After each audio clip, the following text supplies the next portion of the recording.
Her lips were blue. Her fingers were black from frostbite. She weighed 95 pounds and hadn't eaten in 4 days. But when a stranger collapsed 40 feet away, she didn't hesitate. She ran. She dropped to her knees on the frozen pavement and started CPR with hands that should have been too weak to save anyone.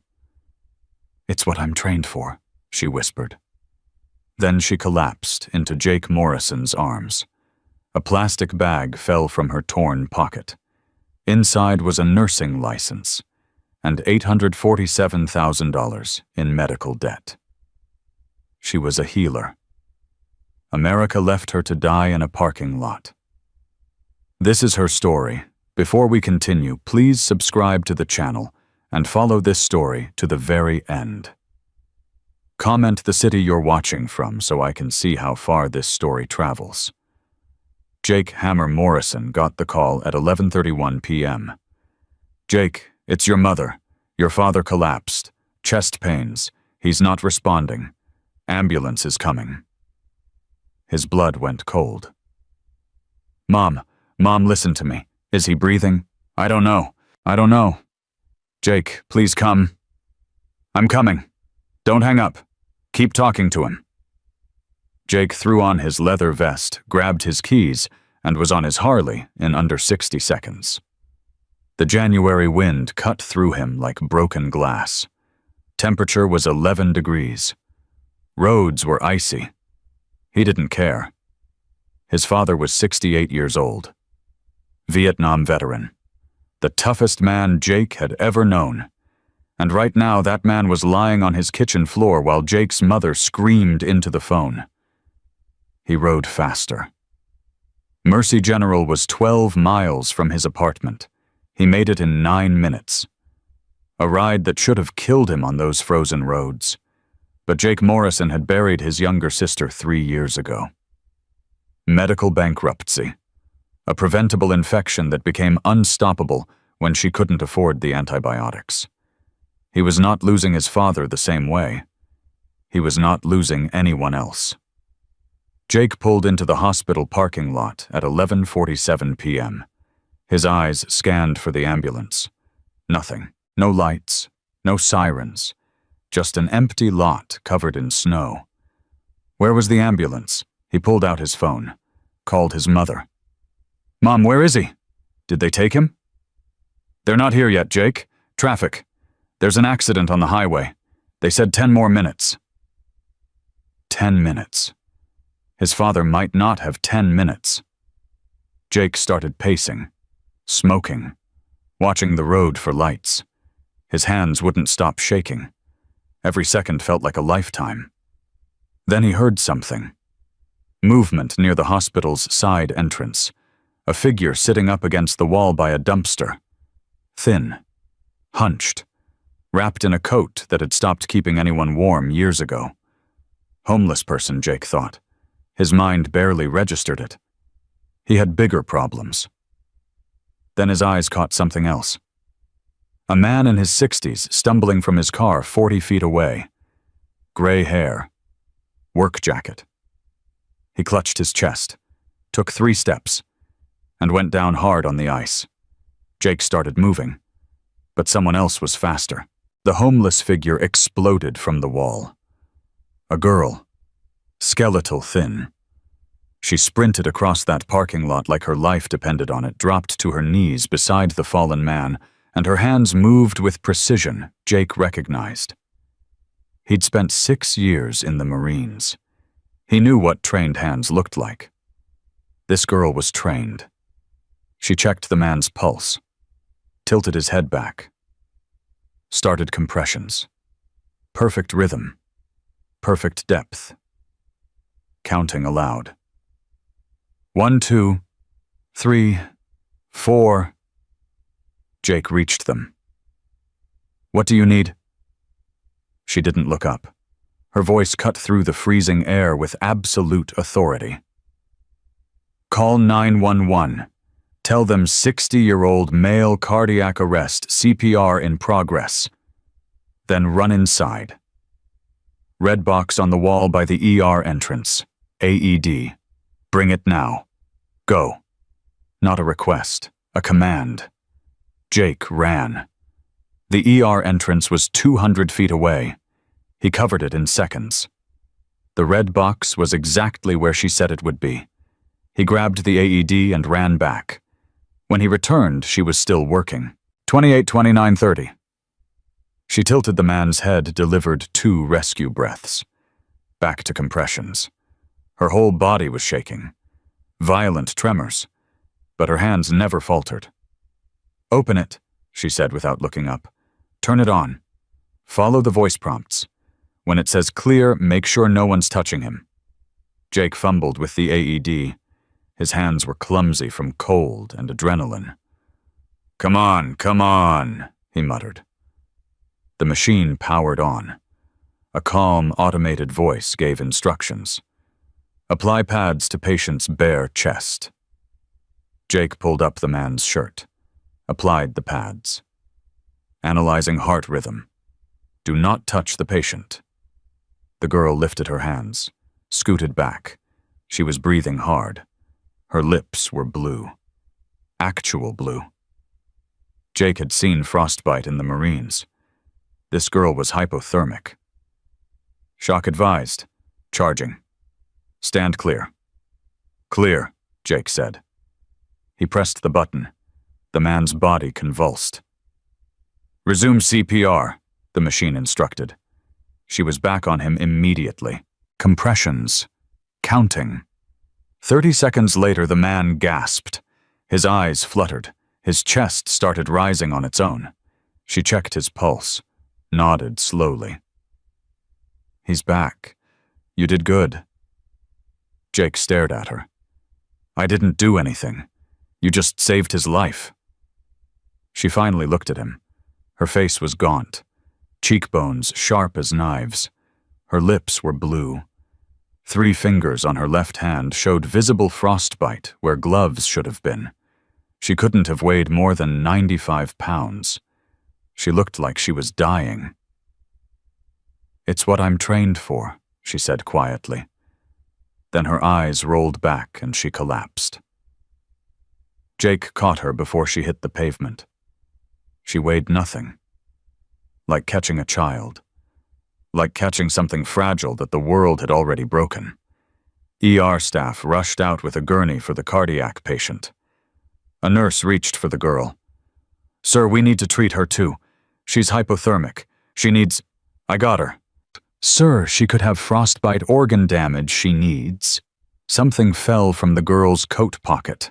A plastic sleeve, sealed like someone was protecting something holy. Jake picked it up. An RN license.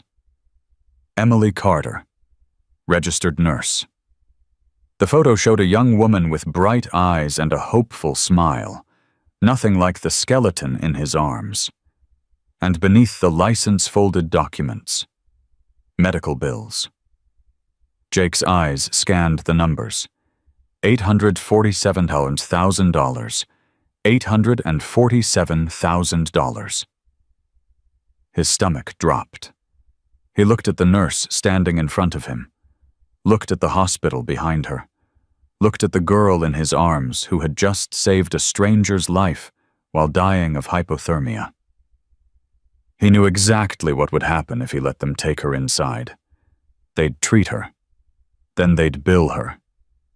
Add another $50,000 to that number. Trap her deeper in the hole that was already killing her. Jake had watched this system destroy his sister.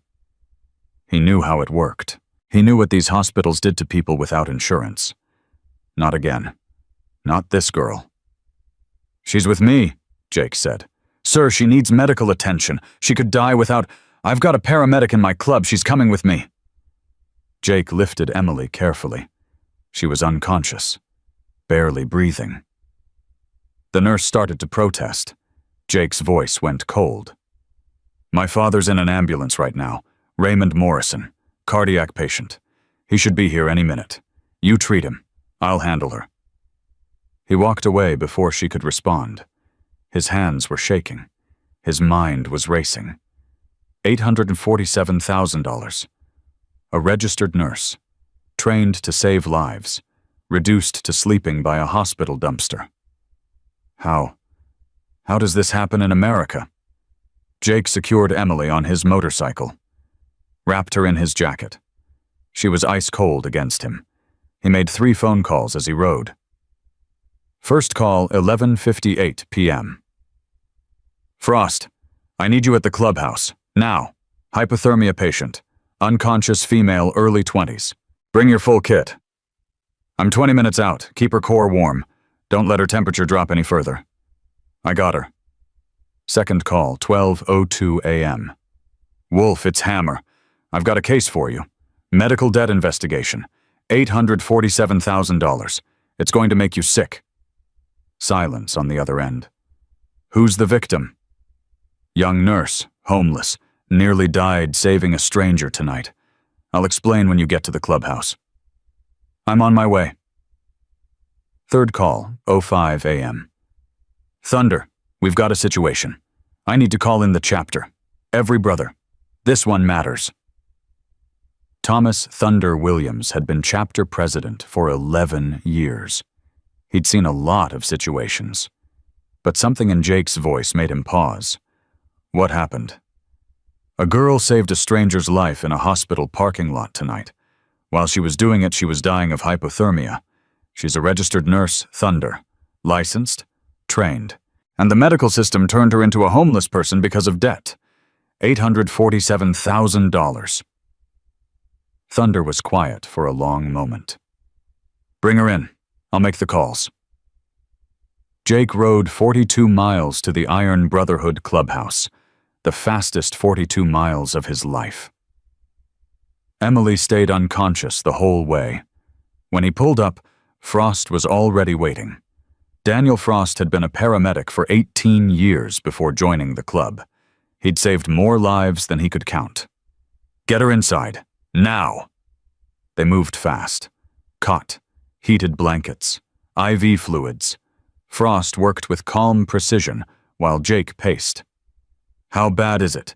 Frost checked Emily's temperature. His jaw tightened. Core temp is 91.2. She should be dead. Her body's been eating itself to survive. Look at her. BMI's maybe 15. Severe malnutrition on top of hypothermia. But she'll make it. If we get her stable in the next hour, maybe. She's tough. Whatever she's been through, her body's been fighting for a long time. Jake looked at Emily. Small. Broken. Still unconscious. She performed perfect CPR, in this condition, while she was freezing to death. Frost nodded slowly. That's training. Deep training. Once it's in your bones, your body does it even when your mind's shutting down. She's good at what she does. She was good at what she does. Past tense. Look at this. Jake handed Frost the documents. Frost read them. His face went pale. 847,000, that's what I saw. For what? I don't know yet, but I'm going to find out. By 1:00 a.m., the clubhouse was filling up. Wolf arrived first. Daniel Reeves had spent 15 years investigating insurance fraud before he'd realized the real fraud was happening on the other side. His daughter's best friend had taken her own life over medical debt at 19 years old. He'd quit corporate work that day and never looked back. Wrench came next. Marcus Chen had been a forensic accountant for the IRS. Now he used those skills to expose financial predators. Shepard arrived last. Luis Ramirez had spent 20 years as a school counselor. He understood trauma. He knew how to get people to talk. Thunder showed up at 1:30 a.m. He looked at Emily on the cot, looked at the documents spread across the table, looked at his brothers. Tell me everything, Jake told him. When he finished, Thunder's expression was carved from stone. Frost, what's her condition? Stable for now. She's warming up. IV fluids are helping, but she's severely malnourished. Hasn't had a proper meal in weeks, maybe months. And there's something else. What? The frostbite on her fingers. It's not new. She's got scarring from previous cold exposure. This girl's been living outside for a long time. Thunder turned to Wolf. Can you pull her records? With her consent, yes. Once she's conscious. What about public records? What can you find without consent? Wolf was already on his laptop. Debt filings are public. Liens, court records. Give me an hour. Thunder nodded. Then he looked at Jake. Your father. Jake checked his phone. His mother had texted. Surgery went well. Stents. He's stable. He's going to make it. Good. That's good. Thunder sat down heavily. He was 56 years old. Gray beard. Arms covered in union tattoos. 23 years as a steward at the auto plant before retiring to run the chapter full-time. His sister had died of medical bankruptcy in 2019. He had zero patience for healthcare profiteering. This girl, Thunder said quietly. She was homeless. Freezing. Starving. And when she saw a stranger collapse, she ran to help. Yeah, that's who she is. A healer. And the system broke her for it. That's what it looks like. Thunder's jaw tightened. Then we fix it. At 3:47 a.m., Emily woke up. Her first words were exactly what Jake expected. I'm sorry. I'm so sorry. I'll leave. I didn't mean to. She tried to get up. Frost gently pressed her back down. Easy. You're safe. Nobody's kicking you out. Emily's eyes darted around the room. Panic. Terror. The look of someone who'd been thrown out of places too many times to count. Where am I? Who are you? I don't have any money. I can't pay for. You're not paying for anything, Jake said. He pulled a chair beside her cot. Sat down. My name's Jake Morrison. You saved my father's life tonight. Emily blinked. Confusion. The man in the parking lot. No, he was a stranger. Not him. Different situation. Jake leaned forward. My father had a heart attack at home tonight. Ambulance got stuck in traffic. While you were saving that stranger while I was watching you work, my father's ambulance finally arrived. If I'd been inside the hospital panicking if I hadn't seen you, I wouldn't have been there when they wheeled him in. His voice dropped. You gave me 5 minutes with my dad before surgery. Might have been the last 5 minutes I'll ever get with him.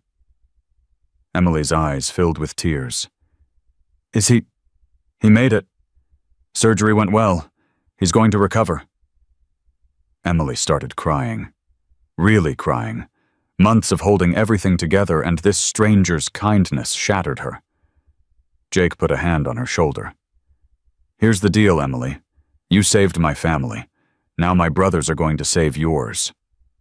I don't have any family. You do now. Jake slid her RN license across the blanket. This is who you are. A nurse. Not a debt. Not a case number. A healer. Emily looked at the license. At the photo of who she used to be. Her hands trembled.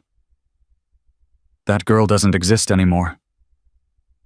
Yeah, she does. She performed perfect CPR while dying of hypothermia. She's still in there, Emily. She never left. Behind Jake, the other men in the room watched in silence. 5 of them. All wearing similar vests. All waiting. Emily looked at them. Who are you people? Thunder stepped forward. We're the Iron Brotherhood. Jake's one of ours. You saved his father, which means you're under our protection now. Protection from what? From whatever put you in that parking lot. Emily's face crumbled. You can't protect me from that. Nobody can. It's too big. It's everywhere. Try us. Thunder sat down across from her. We've got a paramedic who's going to make sure you recover. We've got an investigator who's going to tear apart your debt file. We've got a forensic accountant who's going to find every fraudulent charge. We've got a counselor who's going to help you tell your story. And we've got 214 brothers who will show up if we call them. Emily shook her head. You don't understand. It's $847,000. I can't even... We don't care about the number. We care about how you got there. Because from where I'm sitting, the system didn't just fail you. It hunted you. Emily went still. What? Wolf looked up from his laptop. I've been pulling public records for the last 2 hours. Your debt was sold by Mercy General Hospital to a company called Meridian Debt Solutions 8 months ago. I know. They call me. They called me every day until my phone got shut off. They paid the hospital $37,000 for your debt. Emily stared at him. What? Your original debt was $312,000. Meridian bought it for 12 cents on the dollar, $37,000. Then they added 380% interest. That's how it became $847,000. That's legal. In this state, yes. Medical debt has almost no protections. They can charge whatever interest they want. Emily's hands curled into fists. So they paid $37,000, and now they're going to collect $847,000, and they took everything from me to do it. There's more. Wolf turned his laptop to face her. I found an email chain that became public during a previous lawsuit against Meridian. Look at this one. Dated 2 weeks after your accident. Emily read the screen. Her face went white. Carter E. High-Value Target. Recent RN grad. Clean credit prior. She'll pay. Prioritize. They targeted you, Wolf said. Specifically. Because you were a licensed nurse. Because they knew you'd fight to keep your license. Emily couldn't speak. There's another email, Wolf continued. Dated 1 month later. Insurance gap confirmed. She's undefended. File garnishment immediately upon sale completion. They knew I didn't have insurance. They knew. They waited. They struck when you couldn't fight back. Thunder leaned forward. Emily, how did you end up in that parking lot? Start from the beginning. Emily was quiet for a long moment. Then she started talking. 15 months ago, I graduated nursing school. Top of my class. I got hired at Mercy General. Same hospital where I trained. Same hospital that just billed me into homelessness. Her voice was flat, distant. My start date was October 15th. My insurance would activate that day. 4 days before my first shift, I was driving to an orientation meeting. A drunk driver ran a red light and hit me. He fled the scene. They never found him. Jake's hands tightened. I had a ruptured spleen, fractured pelvis, internal bleeding. I was in surgery for 9 hours. I woke up 8 days later. The hospital saved my life. She laughed bitterly. Then they billed me $312,000. My insurance wasn't active yet. 4 days away. I asked for financial aid. The hospital said no. I was employed, even though I hadn't worked a single shift, even though I hadn't received a single paycheck. I was employed, so I didn't qualify. That's insane, Jake said. That's the system. Emily continued. I tried to negotiate. They offered me a payment plan, $4,800 a month. My nursing salary would have been $4,200 after taxes. I couldn't pay more than I earned, so they sold my debt. To Meridian. To Meridian. 73 days after my accident. Before I could even recover. Before I could even try to go back to work. Wolf made notes. What happened after they bought it? They filed wage garnishment immediately. They took 78% of everything I made. I was bringing home $71 a month. My rent was $1,200. My car payment was $380. I couldn't survive. So you lost your apartment, Thunder said. After 2 months, I lived in my car for 7 months. Then they found out where I was parking and repossessed my car, added $3,800 in fees. And your nursing license, Emily's voice cracked. My license came up for renewal, $900 fee. I didn't have $900, I couldn't get $900. Every dollar I made, they took 78% before it even hit my account. I tried to explain. I tried to beg. They suspended my license for non-payment. Jake understood. And without your license, I can't work. Without work, I can't pay the fee. Without paying the fee, I can't get my license back. It's a perfect trap. No way out. The room was silent. Thunder's voice was quiet but firm. How long have you been homeless, Emily? 11 months. Where have you been sleeping? Wherever. Shelters sometimes. But I usually give my bed away. There are mothers with children, elderly people. They need it more. What about food, when I can find it? When's the last time you ate? Emily hesitated. I don't remember. Frost spoke up. 4 days. Based on her blood work, she hasn't had a proper meal in at least 4 days. Thunder stood up, walked to the window, stood there for a long moment. When he turned back, his expression was carved from granite. Emily, I'm going to ask you something important, and I need you to answer honestly. Okay. That night in the parking lot, before you saw that man collapse, what were you planning to do? Emily didn't answer. Emily. Her voice came out as a whisper. I was planning to let the cold take me. Jake felt something break inside him. Thursday was supposed to be my last night. I was done. 11 months of fighting and nothing ever got better. It only got worse. Every time I tried, they found another way to take from me. So I decided to stop trying. Tears streamed down her face. Then that man collapsed, and I couldn't just watch him die. I'm a nurse. That's who I am. Even when I wanted to die, I couldn't let someone else die if I could help. She looked at Thunder. So I helped. I ran.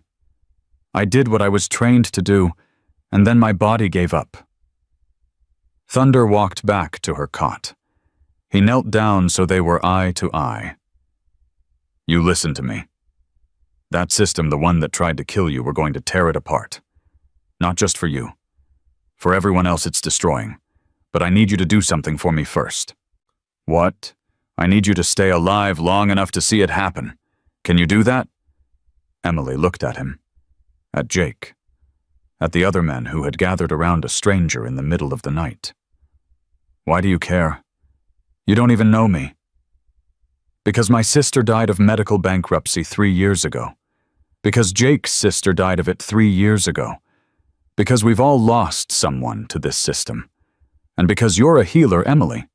You dedicated your life to helping people. The least we can do is help you. Emily broke down. Really broke down. Shepard moved in, put a blanket around her shoulders, let her cry.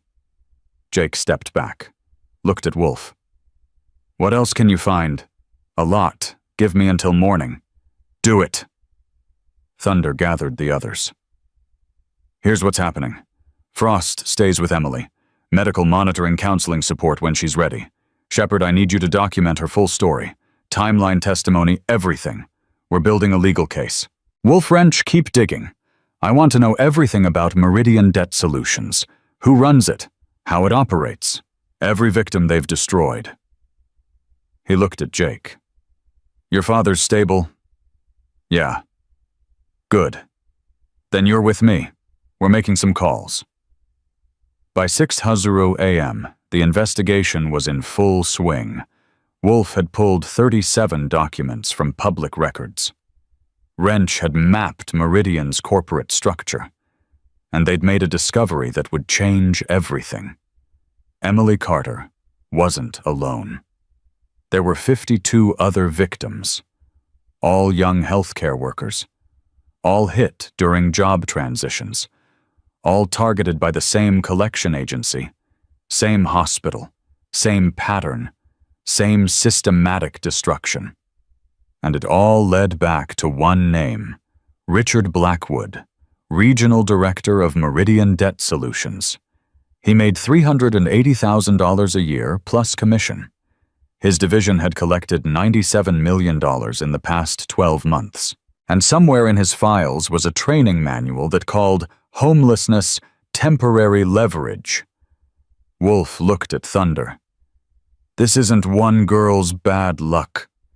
This is a machine designed to destroy people, and we just found the man who operates it. Thunder's eyes went cold. Then we shut him down, all of it, every piece. He picked up his phone. Time to call in the chapter. The phone calls started at 6:15 a.m. Thunder stood in his office, dialing number after number. Jake watched him work. Every call was the same. Short, direct, urgent. Emergency chapter meeting. Tomorrow.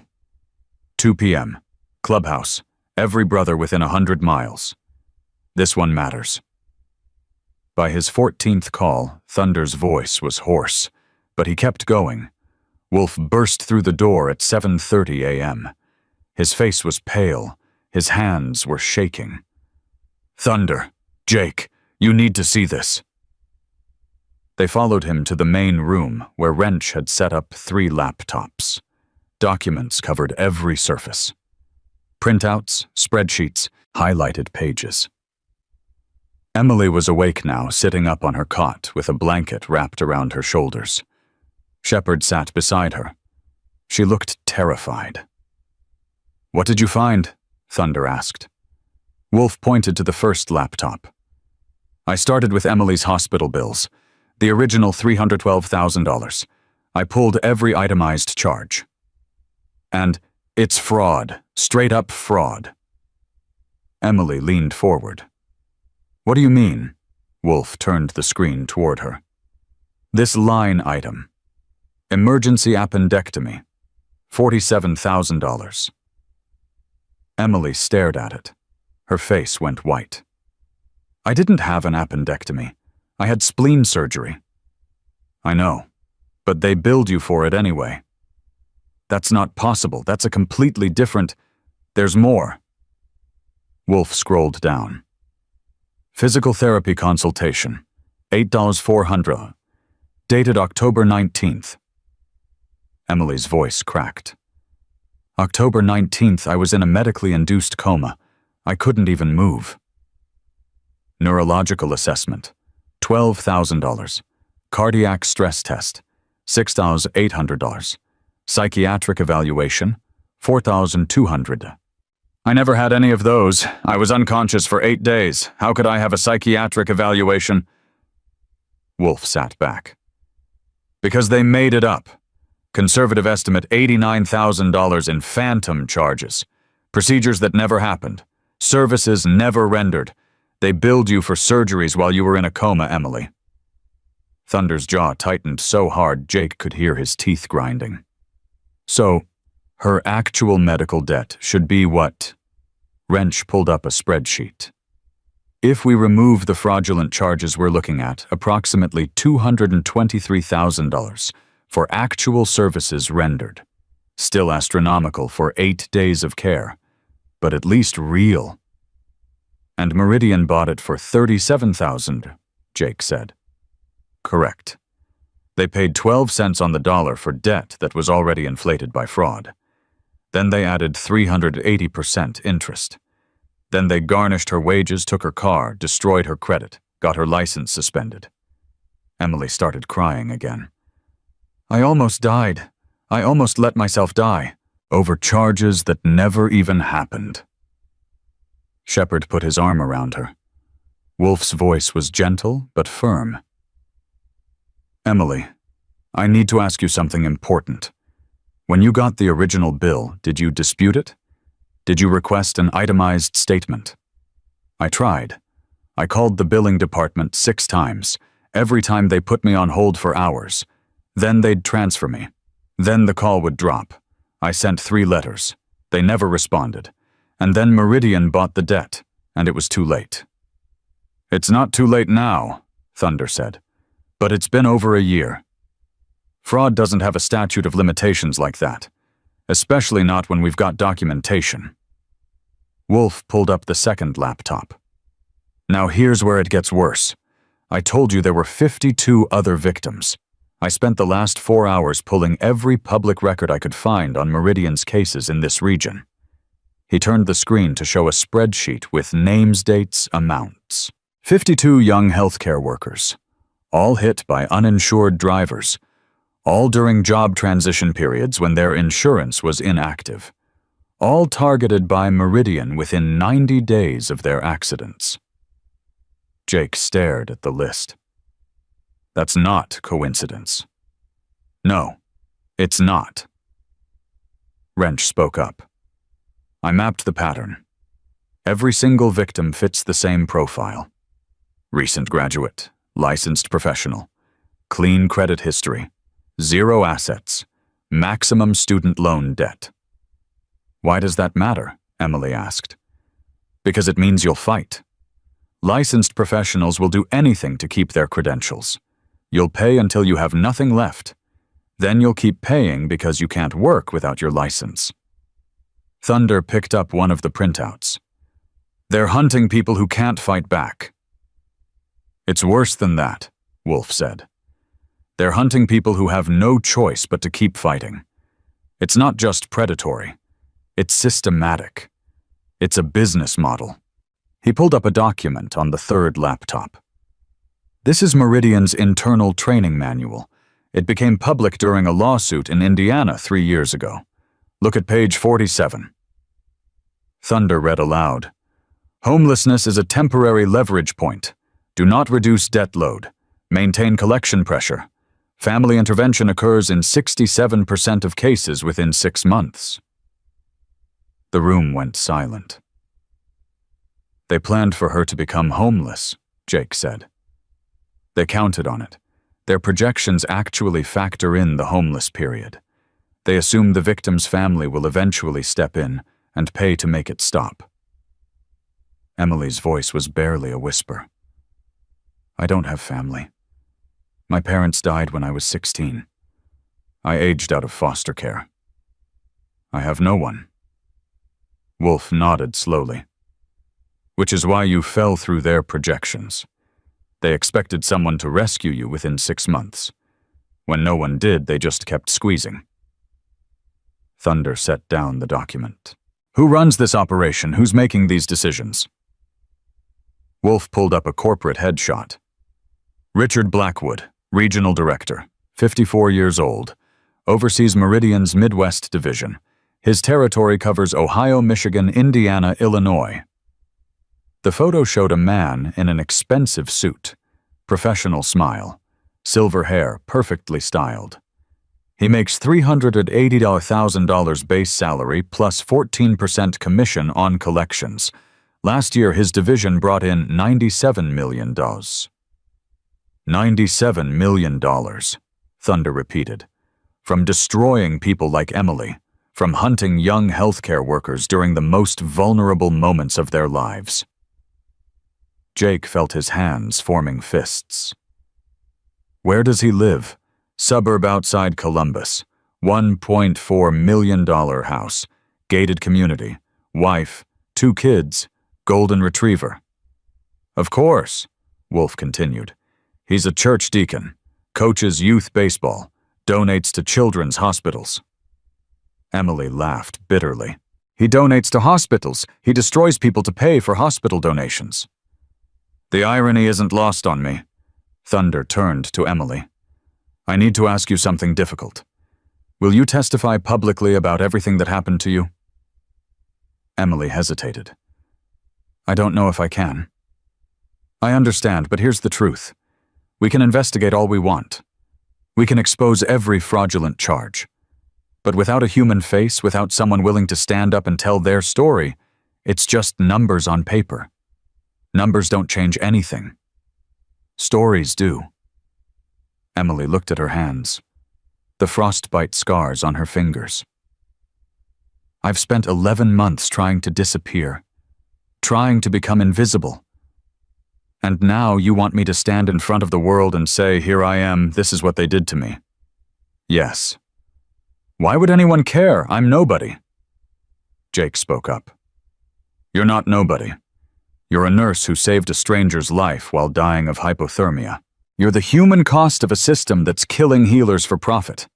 And if you're willing to tell your story, there are 52 other people just like you who might finally get justice. Emily was quiet for a long moment. Then she looked at Thunder. What do you need me to do? Shepard stepped in. Let's start simple. Just tell me what happened. From the beginning. Every detail you can remember. We'll record it, document it, build a timeline. And then we figure out who else needs to hear it. Emily took a deep breath. Okay. Where do I start? Start with the accident. October 11th. Tell me everything. Emily closed her eyes. I was driving to an orientation meeting. New employee paperwork. Benefits enrollment. 4 days before my first real shift. I was so excited.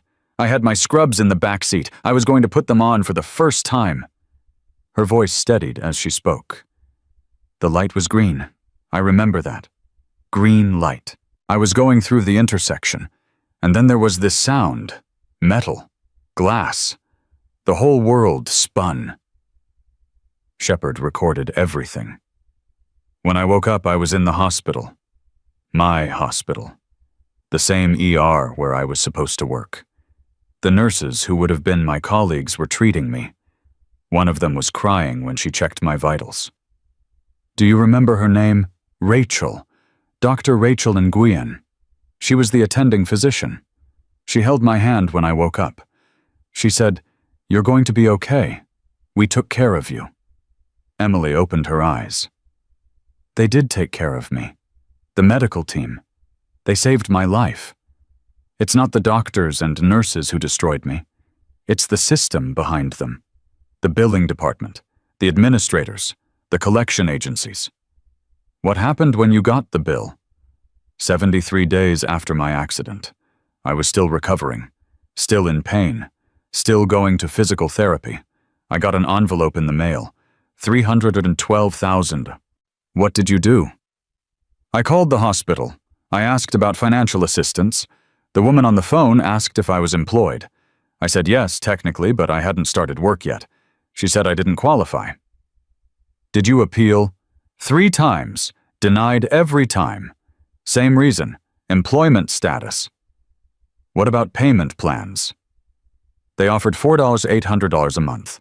I explained I'd only be making $4,200. The woman said, "That sounds like a personal budgeting issue, not a billing issue." Then she hung up. Jake muttered something under his breath. After that, I tried to go back to work.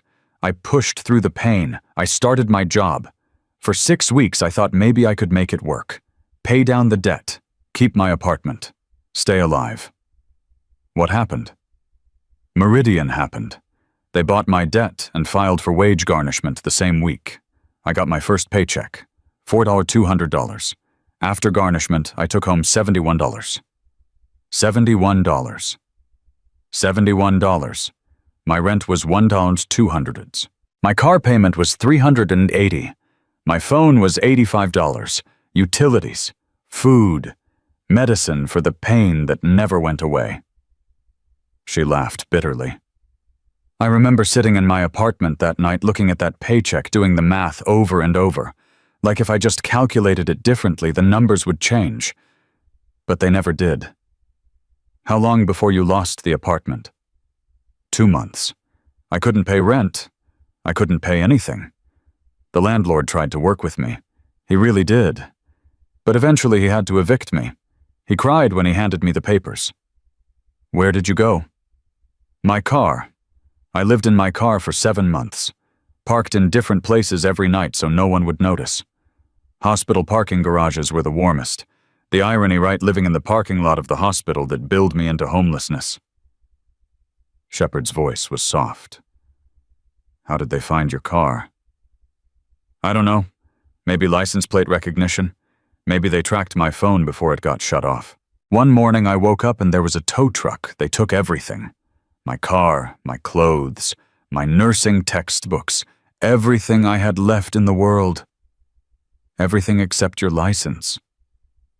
Emily touched the plastic sleeve that still sat on the table beside her. I hid it. In my coat. I couldn't let them take that. It's the only proof that I used to be someone. That I used to matter. Thunder spoke. You still matter, Emily. You never stopped mattering. That's easy to say when you have a home, when you have people who care about you. You have people now. Emily looked around the room, at the bikers who had stayed up all night investigating her case, at the paramedic who had saved her life, at the man whose father she'd saved by accident. Why, I still don't understand why you're doing this, Jake answered. 3 years ago, my sister got sick. Infection after surgery. She needed follow-up antibiotics. She couldn't afford them. By the time someone convinced her to go back to the hospital, the infection had spread. She died 6 weeks later. His voice cracked.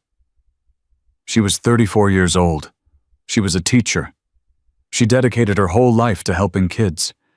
And she died because she couldn't afford medication that costs $30 at a pharmacy.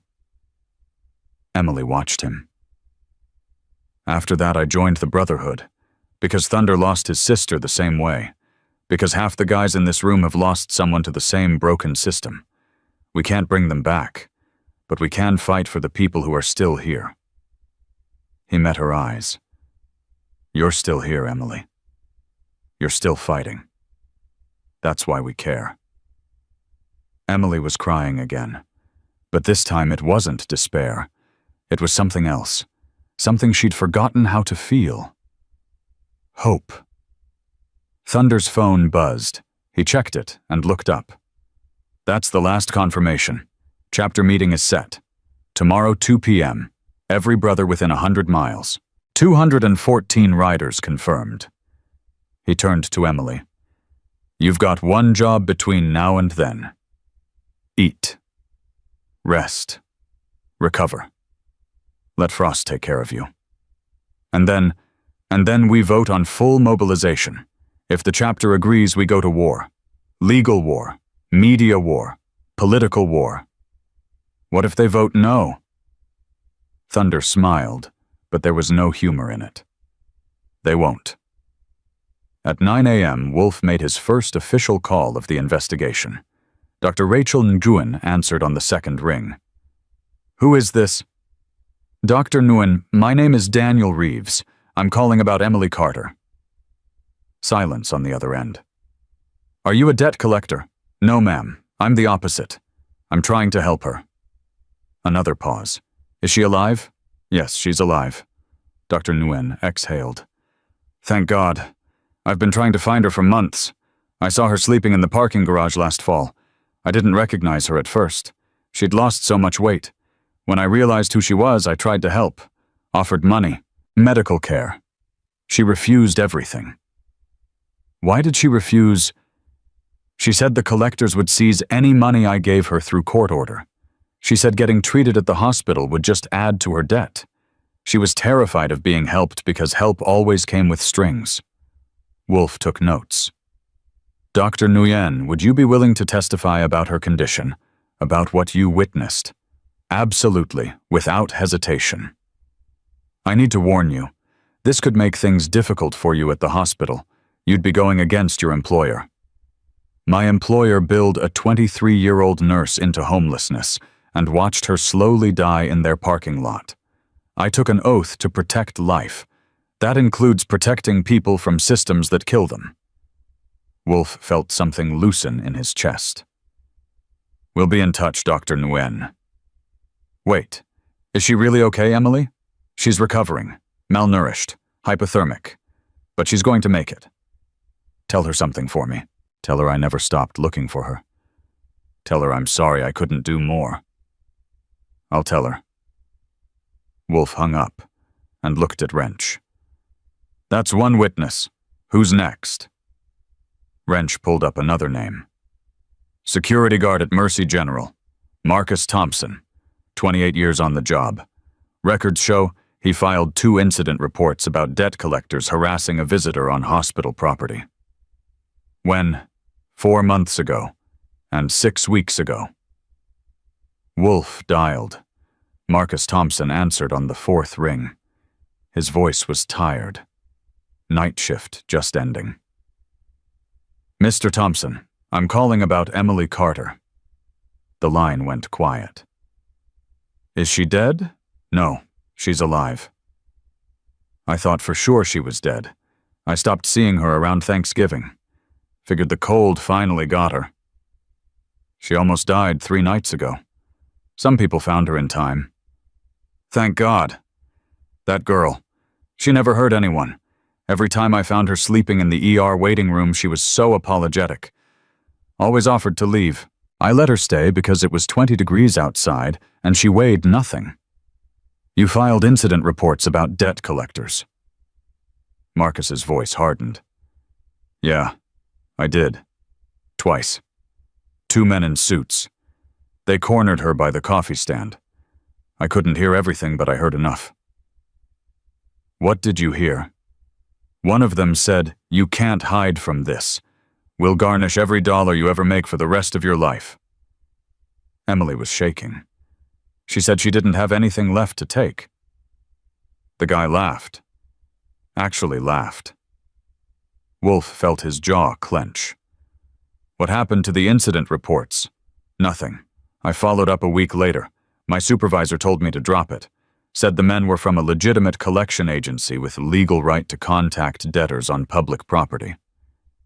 Did you see them interact with anyone at the hospital? The second time. After they finished with Emily, one of them talked to someone from administration. Friendly conversation. Like they knew each other. Wolf wrote that down. Would you testify about what you saw in a heartbeat? What they did to that girl was wrong. The hospital letting it happen was worse. By noon, Wolf had 4 witnesses lined up. Dr. Rachel Nguyen, who'd watched Emily deteriorate and tried to help. Marcus Thompson, who'd witnessed the harassment and documented it. Dorothy Williams, shelter coordinator, who'd watched Emily give away her bed to mothers with children 11 times. Amanda Chen, nursing school classmate, who'd found Emily unrecognizable from weight loss and watched her run away in shame. 4 people who'd seen what the system did. 4 people willing to say it out loud.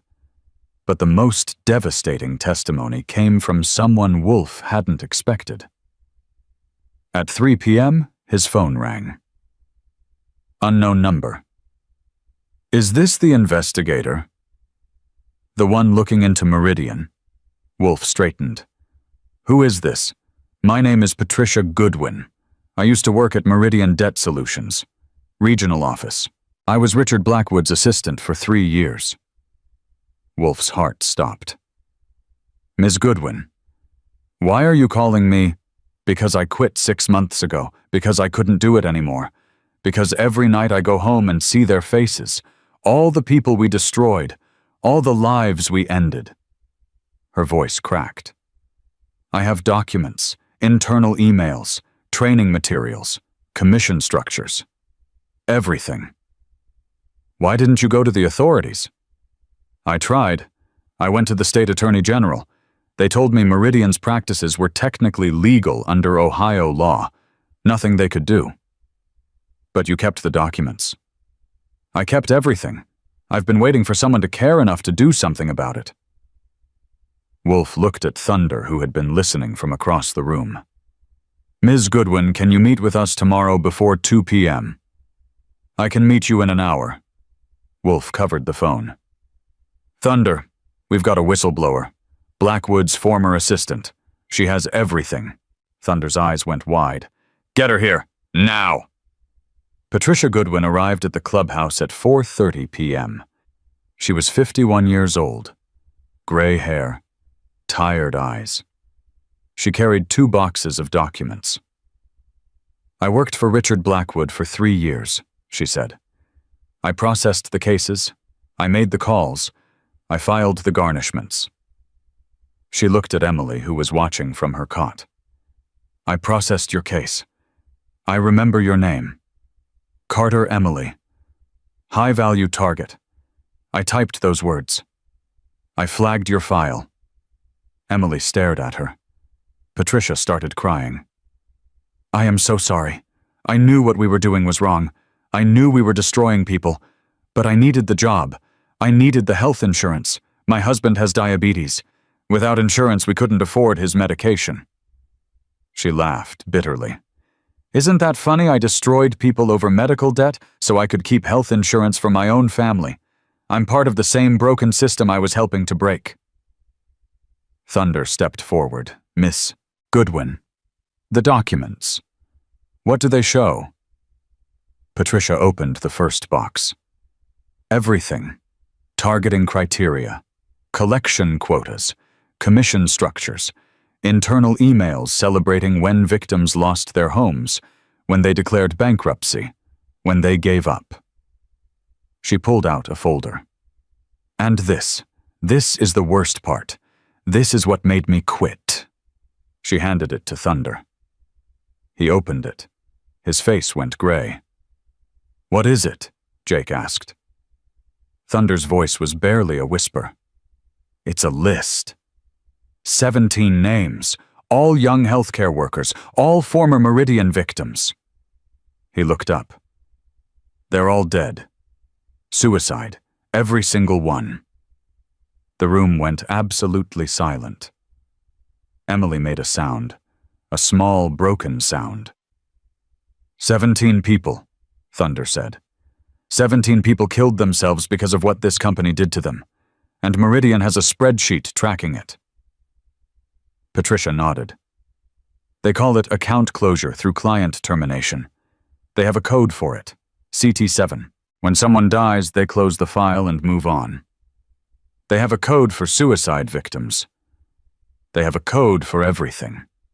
Death, bankruptcy, family intervention, running away, homelessness. Everything that happens to their victims is just a number, a statistic, a category. Thunder set down the folder. His hands were shaking. Tomorrow, he said quietly. Tomorrow we vote, and then we burn this whole thing to the ground.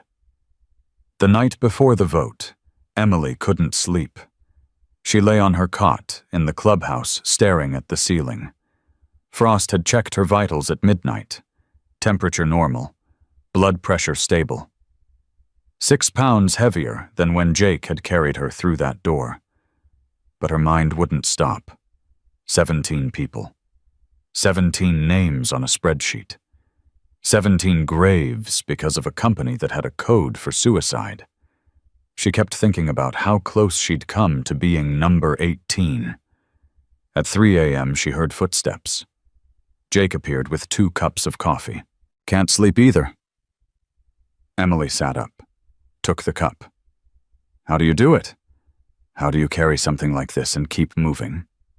Jake sat down in the chair beside her. You don't carry it alone? That's the whole point. You find people who understand. People who've lost what you've lost. And you carry it together. But you barely know me. I know enough. I know you saved a stranger's life while you were dying. I know you gave away shelter beds to mothers with children.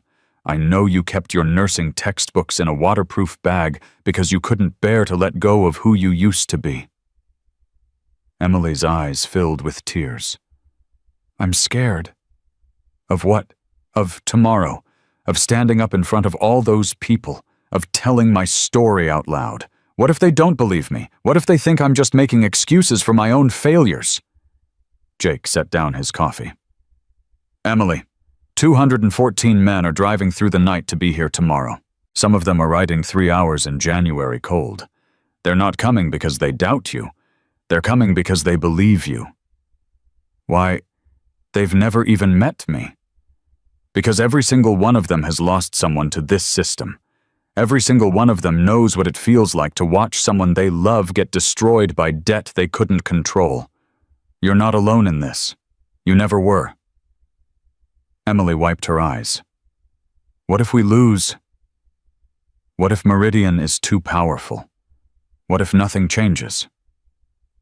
Jake was quiet for a moment. My sister asked me that same question, 3 weeks before she died. She said, "What's the point of fighting when the system always wins?" His voice cracked. I didn't have a good answer then, but I have one now. The point of fighting isn't winning. The point is making sure they can't pretend nobody fought back. Emily looked at him. What happened to your sister? You said she died of an infection. She was a teacher, 3rd grade. Loved those kids more than anything. She had surgery for gallstones, routine procedure. But there was a complication. Infection. She needed follow-up antibiotics. He paused. Her insurance denied the claim. Said the infection wasn't related to the original surgery. She couldn't afford the medication out of pocket. By the time she finally went back to the hospital, the infection had spread. She died 6 weeks later. I'm so sorry. She was 34 years old. She dedicated her whole life to helping children, and she died because an insurance company decided her infection wasn't worth treating. Emily reached out and touched his hand. That's why you're doing this. That's why we're all doing this. Because the system killed people we loved, and we'll be damned if we let it kill anyone else. They sat together until sunrise. At 1:30 p.m., the motorcycles started arriving. Emily heard them before she saw them. The rumble of engines. Dozens of them. Then hundreds.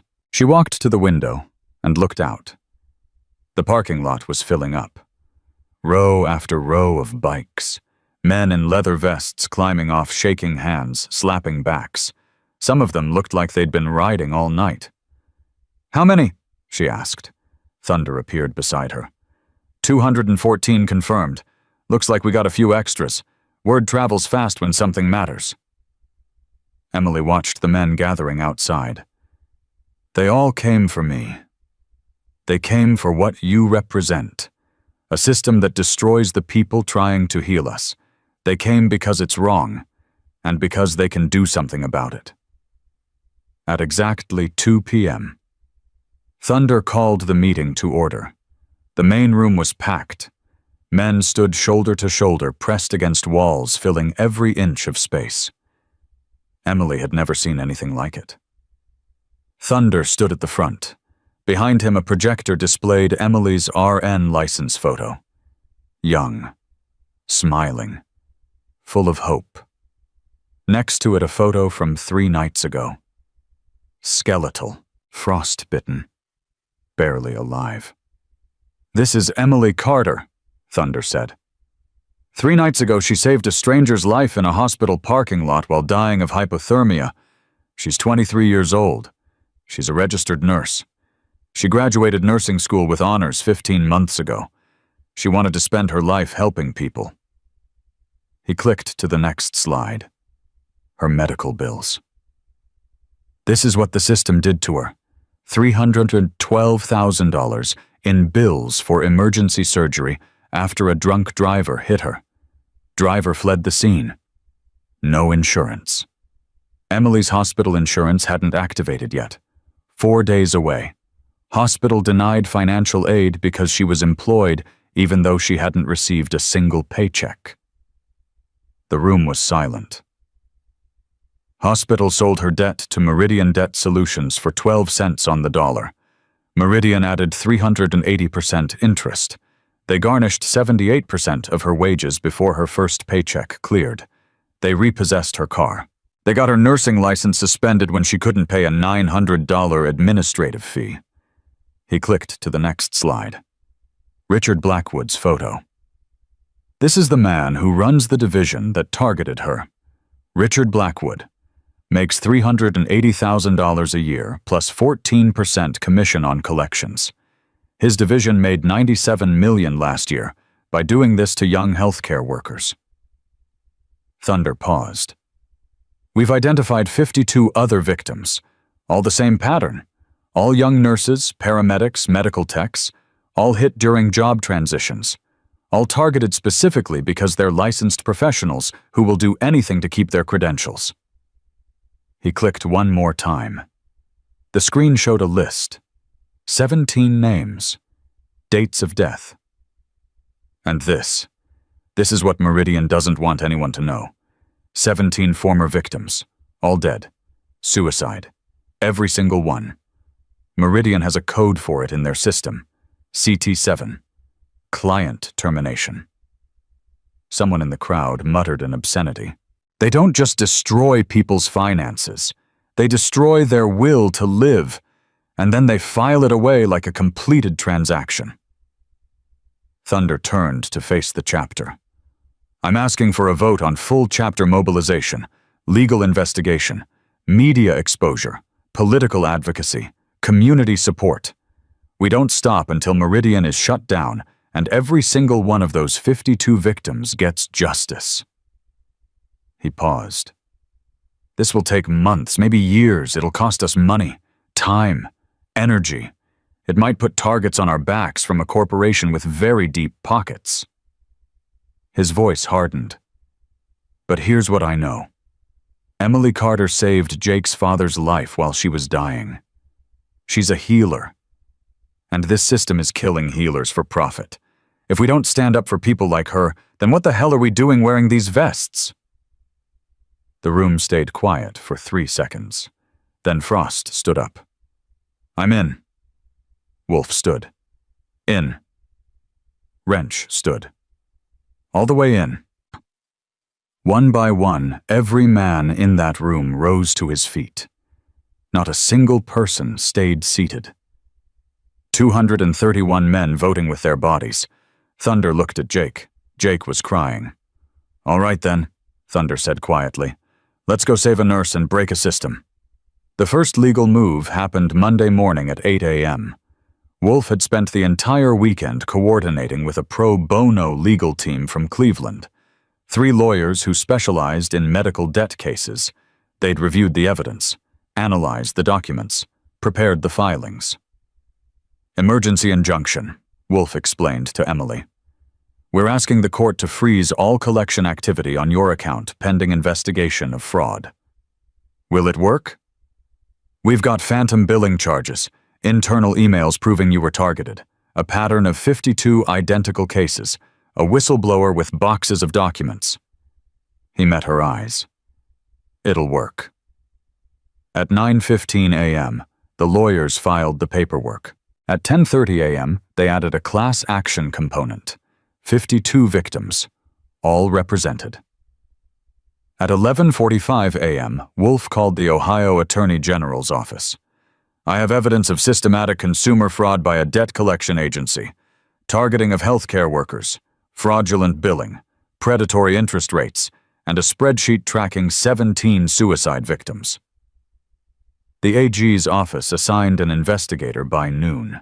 At 2 p.m., Thunder made his own call. Ohio State Capitol, Senator David Morrison's office. The receptionist answered. Senator Morrison's office. How may I direct your call? This is Thomas Williams. I'm calling about medical debt legislation, specifically the Medical Debt Priority Act that Senator Morrison sponsored in 2019. I'll transfer you to his legislative aide. The aide came on the line. Mr. Williams, how can I help you? I'm investigating a debt collection company called Meridian. They've been using the Medical Debt Priority Act to destroy young healthcare workers. 52 confirmed victims, 17 suicides. Silence. I'm looking at Senator Morrison's campaign finance records right now. Meridian donated $52,000 to his 2019 campaign. Richard Blackwood, Meridian's regional director, personally donated $31,000. More silence. I'm wondering if the senator would like to comment before this information becomes public. The aide's voice was tight. I'll have to get back to you. Please do. The press conference is scheduled for Thursday. Thunder hung up. Wolf raised an eyebrow. There's no press conference scheduled for Thursday. There is now. Wednesday morning, Emily sat across from Dr. Yolanda Pierce for her first therapy session. Dr. Pierce was 53 years old. Warm eyes, calm voice, 20 years of experience treating trauma survivors. Emily, before we start, I want you to know that nothing you say leaves this room. This is your space, your time. You're in control here. Emily nodded slowly. I don't know where to begin. Begin wherever feels right. There's no wrong answer. Emily was quiet for a long moment. I was going to die. 3 nights ago. I'd decided. I was done fighting. The cold was going to take me, and I was going to let it. What changed? A man collapsed in the parking lot. Heart attack. And I couldn't just watch him die. I'm a nurse. That's who I am. Even when I wanted to give up, I couldn't let someone else die if I could help. So you helped. I ran. I did CPR. I saved his life. And then my body gave up. Dr. Pierce leaned forward. Emily, you said you wanted to die. But when someone else needed you, you ran toward them. What does that tell you about yourself? Emily didn't answer. It tells me that somewhere inside you, there's a part that still wants to live. A part that still believes you matter, even when everything else is telling you to give up. Tears streamed down Emily's face. But I don't know how to find that part anymore. I've been surviving for so long. I forgot what it feels like to actually live. That's what we're going to work on, together, one step at a time. Dr. Pierce handed her a tissue. Can I ask you something? Emily nodded. What do you need to feel safe right now, in this moment? What would it take? Emily thought for a long time. I need to know they can't take this away, the people who are helping me, the chance to start over. I need to know I'm allowed to exist without apologizing for it. You are allowed to exist, and we're going to work on helping you believe that. The session lasted 2 hours. When Emily walked out, she felt something she hadn't felt in 11 months. Not hope, not yet, but the possibility of hope. Thursday morning, Wolf arrived at the clubhouse with news that changed everything. We found the connection. Thunder looked up from his coffee. What connection? Senator Morrison and Meridian. It's not just campaign donations. It's deeper, much deeper. Wolf spread documents across the table. In 2019, Senator Morrison sponsored the Medical Debt Priority Act, the law that allows collection agencies to bypass bankruptcy protections for medical debt, the law that made it legal for Meridian to garnish 78% of Emily's wages. We knew that. What we didn't know is who wrote the law. I pulled the original draft from legislative archives. The language is almost identical to Meridian's internal collection guidelines. Thunder stared at him. Morrison didn't write the law. Meridian wrote it. Richard Blackwood's team drafted the legislation. Then they donated $52,000 to Morrison's campaign. Then Morrison introduced it as his own bill. Wrench whistled. They bought a law. They bought a system. The law passed with bipartisan support. Nobody questioned it because it was buried in a larger healthcare omnibus bill. Most legislators didn't even know what they were voting for. Thunder picked up the documents. So Meridian wrote the rules. Then they used those rules to destroy people. And they paid politicians to make it all legal. That's exactly what happened. How many other states? Wolf pulled up his laptop. I've been digging all week. Indiana, Illinois, Michigan, Kentucky. Same pattern. Debt collection companies donating to legislators who sponsor debt-friendly laws. It's a network. It's an industry. Medical debt collection is a $140 billion market. These companies spend millions lobbying for laws that let them extract maximum profit from the most vulnerable people. Thunder sat back. So we're not just fighting one company, we're fighting a system designed to protect predators. Yes. Good. I like a challenge. Emily heard everything. She walked into the room and stood there processing. They wrote the law that destroyed me. Wolf nodded. Meridian's legal team drafted the legislation. Senator Morrison put his name on it, and now it's being used to target young healthcare workers across 5 states. Emily's hands curled into fists. How many people, total? Across all 5 states? Wolf hesitated. We're still mapping it, but based on the patterns we've identified, how many? At least 400 confirmed victims. Probably more. Emily closed her eyes. 400 people. 400 lives destroyed by a law written by the people destroying them. I want to testify. Thunder looked at her. Emily, you don't have to. I want to testify. I want to look at legislators and tell them exactly what their law did to me. I want them to see my face when they vote. That's a big commitment. You'd be making yourself a target. I've been a target for 15 months. At least now I get to shoot back. Thunder smiled grimly. All right, we'll make it happen. Friday morning, the emergency injunction hearing arrived. Emily sat in the courtroom wearing borrowed clothes that actually fit. Shepard's wife had taken her shopping. First new clothes in over a year. The courtroom was full. 47 members of the Iron Brotherhood sat in the gallery. They'd left their vests at the clubhouse. Thunder's orders, they looked like ordinary citizens, concerned community members. But Emily knew who they were.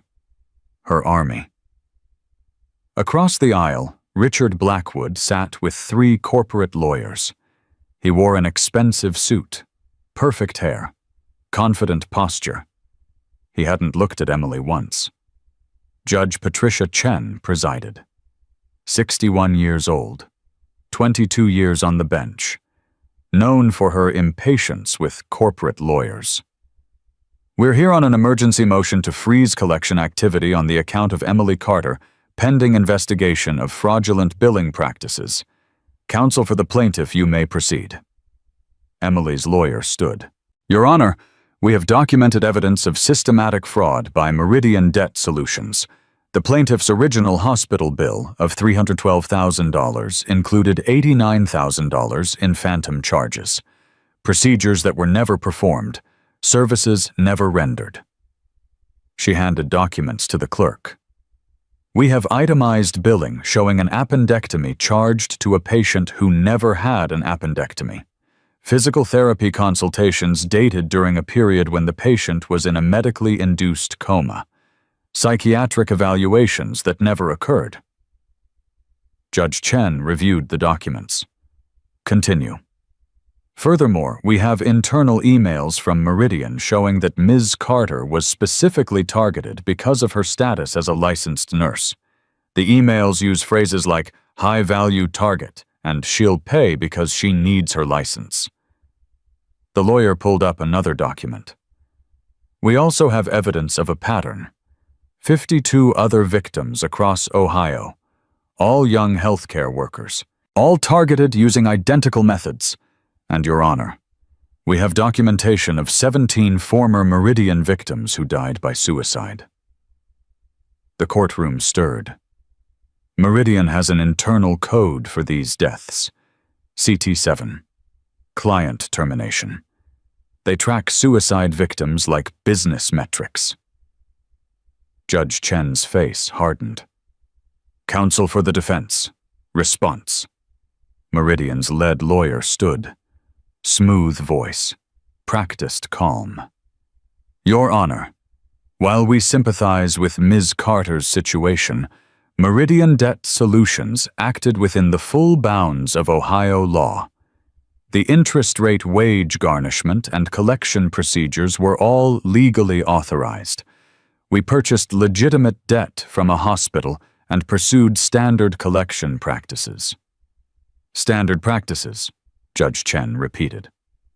I'm reading an email here from Mr. Blackwood dated 2 weeks after Ms. Carter's accident. Quote, recent nursing grad, RN license, clean credit prior. She'll pay. Prioritize. She looked directly at Blackwood. Mr. Blackwood, did you write this email? The lead lawyer started to speak. I'm asking Mr. Blackwood directly. Blackwood stood slowly. Yes, Your Honor. That email reflects our assessment of the case's collectability. You targeted her specifically because she was a licensed professional. We prioritize cases with higher likelihood of payment. That's standard business practice. Judge Chen read another document. Here's another email. Insurance gap confirmed. She's undefended. File garnishment immediately upon sale completion. You knew she had no insurance when you purchased her debt. That information was included in the file we purchased from the hospital.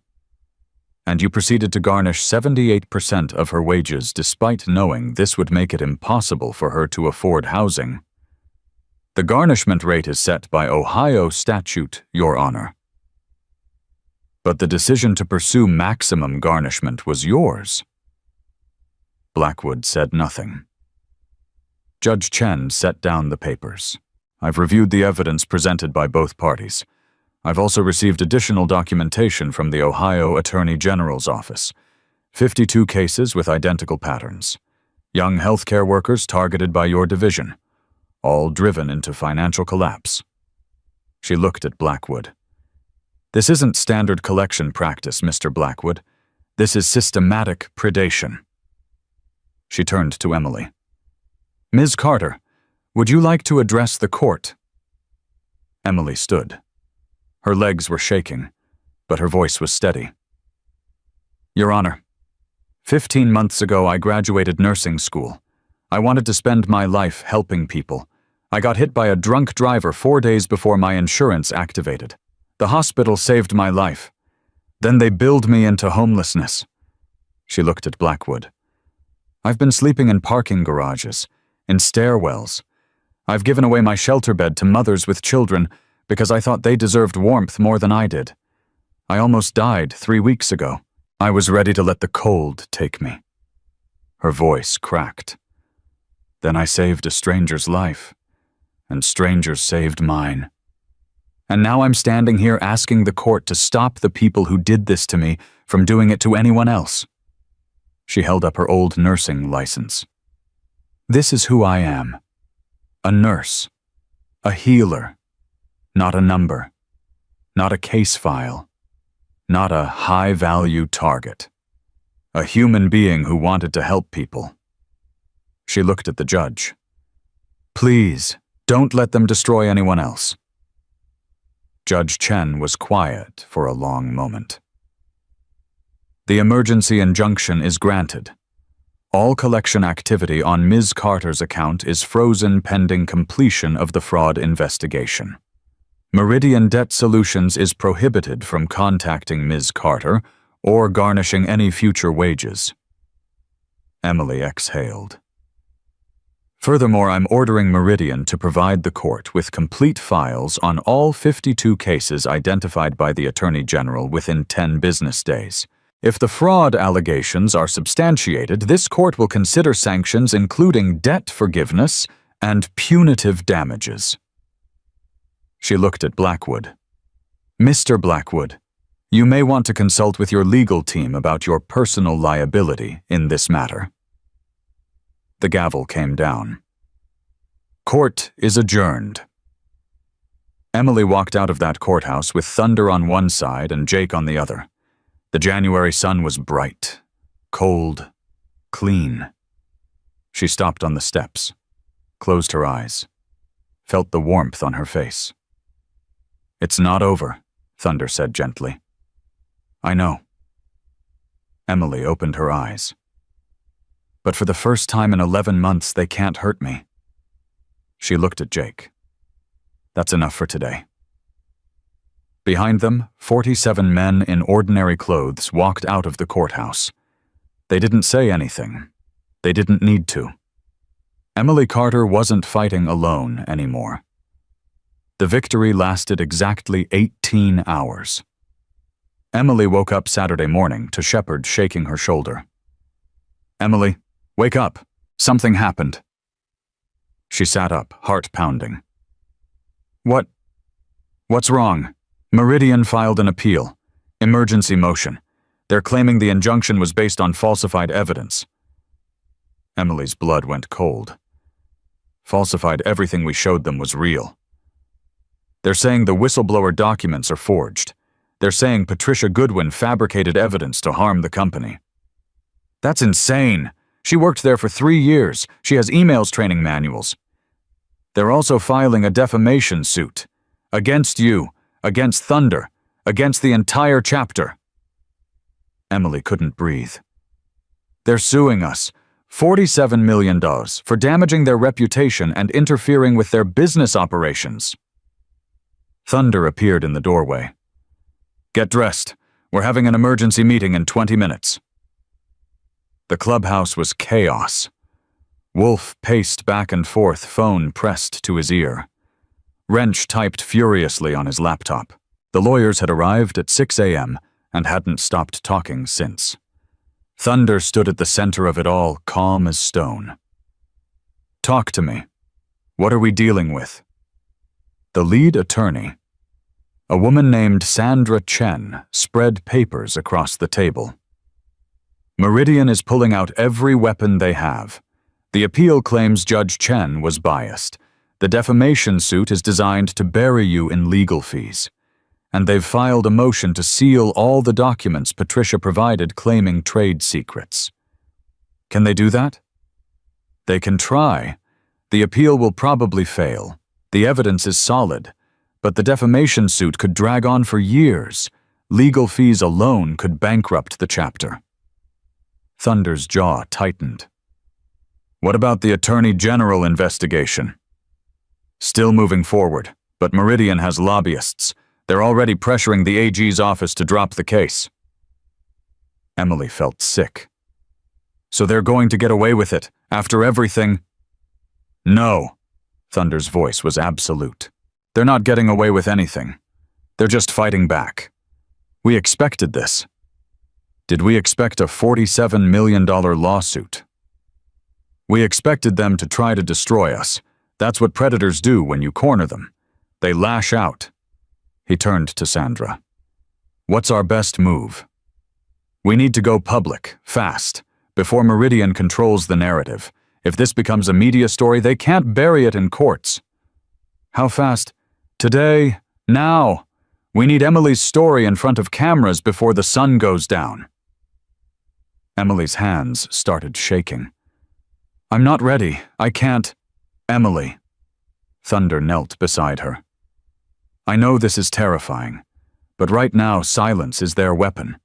They're counting on you being too scared to speak. They're betting that you'll hide." "I've been hiding for 11 months. "Exactly, and it almost killed you. What would have happened if you'd stayed hidden that night in the parking lot, if you hadn't run to help that stranger?" Emily was quiet. "You'd be dead, and so would he. Sometimes the only way to survive is to stop hiding." She looked at him, at the men gathered around, at Jake, who hadn't left her side since that frozen night. "What do I have to do?" Wolf stepped forward. "We've got a journalist friend at the Cleveland Plain dealer. She's been investigating medical debt for 2 years. She wants to run Emily's story as the centerpiece of a major exposé. When? She can meet us in an hour. Article goes online tonight. Print edition tomorrow morning." Thunder looked at Emily. "Your call. Nobody's going to force you." Emily thought about the 17 names on that spreadsheet. The people who'd died alone, crushed by a system designed to destroy them. She thought about the 52 other victims still trapped. She thought about the next 23-year-old nurse who'd graduate with hopes and dreams only to have one accident destroy everything. "Let's do it." The interview lasted 3 hours. Rebecca Morrison was 44 years old. Sharp eyes, careful questions. She recorded everything, took notes, asked for clarification when she needed it. Emily told her story from the beginning. The accident, the bills, the garnishment, the eviction, the repossession, the months of homelessness, the night she'd decided to die, and the night she'd chosen to live instead. "One more question," Rebecca said. "What do you want people to understand when they read this story? What's the one thing you need them to know?" Emily thought for a long moment. "I want them to know that this isn't about me. This is about a system that destroys the people trying to heal us. Nurses, paramedics, medical techs, the people who run toward emergencies instead of away from them." Her voice hardened. "I want them to know that somewhere right now, there's another young healthcare worker getting a bill they can't pay. And if we don't fix this system, they're going to end up exactly where I ended up. Homeless, hopeless, ready to die. And Meridian Richard Blackwood, what do you want to say to them?" Emily looked directly at the recorder. "I want to say that I'm not hiding anymore. I'm not going to disappear quietly while you destroy other people. You tried to kill me with paperwork and interest rates and legal loopholes, and I'm still here. I'm still fighting. And I'm going to make sure the whole world knows exactly what you do to people." Rebecca turned off the recorder. "That's going to lead the story." The article went live at 8 p.m. Within 2 hours, it had been shared 40,000 times. By midnight, every major news outlet in Ohio had picked it up. CNN, MSNBC, Fox News, local affiliates across the country. Emily Carter's face was everywhere. So was Richard Blackwood's. At 6 a.m. Sunday morning, Thunder got a call from Rebecca Morrison. "Something's happening. Meridian's stock price dropped 14% overnight. Their board of directors called an emergency meeting, and I've got 3 more whistleblowers who want to talk."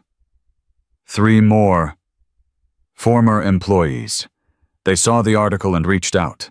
They have documents, recordings, evidence of things we haven't even begun to uncover. Thunder felt something shift in his chest. This is bigger than we thought. Much bigger. Emily's story broke something open. People are coming forward. Victims, employees, even legislators who want to distance themselves from Meridian before the whole thing collapses. What do you need from us? Keep Emily safe, keep her visible, and get ready for the next round, because Meridian is about to fight back harder than ever. She was right. Monday morning, Richard Blackwood called a press conference. Thunder and Jake watched the live stream from the clubhouse. Emily sat between them, her hands clenched. Blackwood stood at a podium surrounded by lawyers and PR specialists.